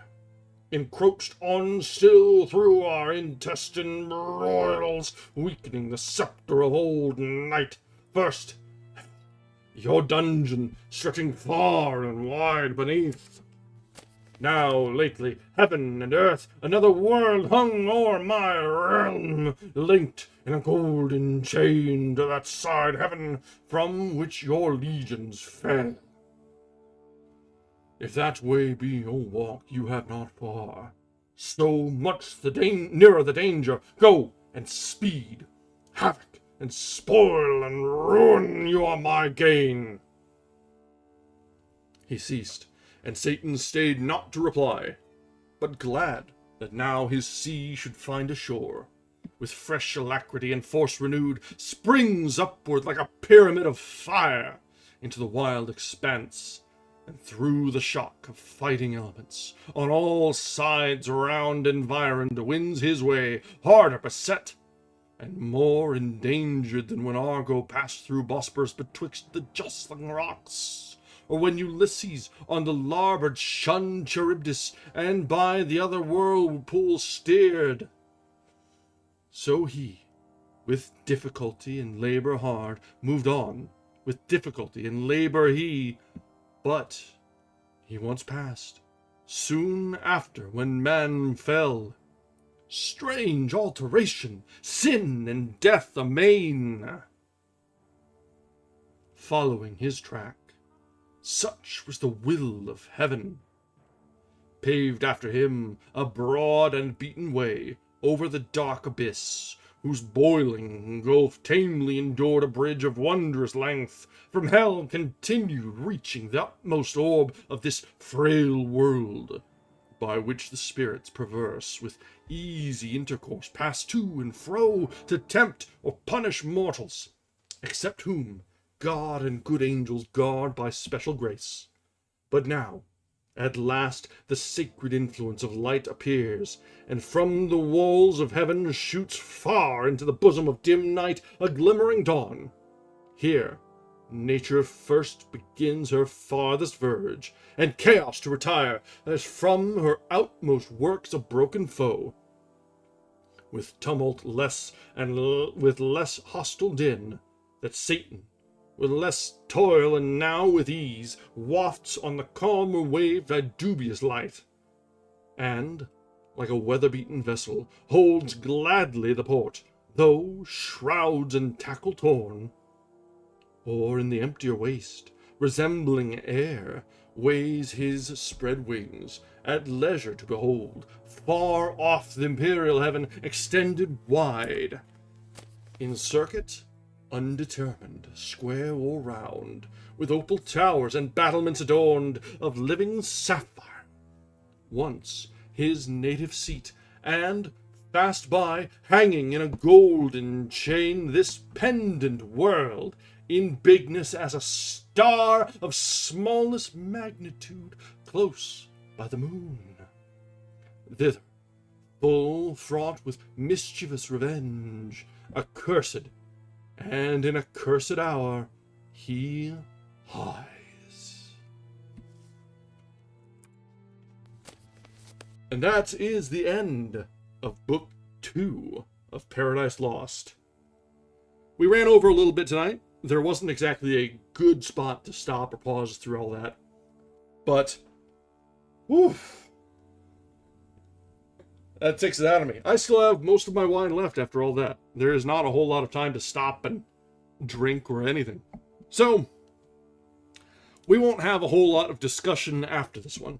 We're gonna take a rest, and we'll be back tomorrow. The next chapter is not quite as long as the last, so we'll see how things go. It's the work, or the rhythm for this one is, whew, it's inexorable. So we'll be back tomorrow, when we'll resume and follow along with Satan's adventures, misadventures, and torments.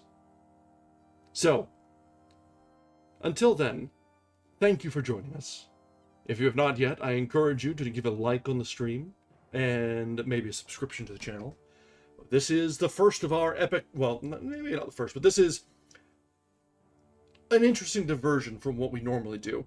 But you can see a lot of the analogs from, like, even when we were reading Lovecraft, the descriptions of the demons, and of the other things have a lot of mirrors and corollaries, and you can see that.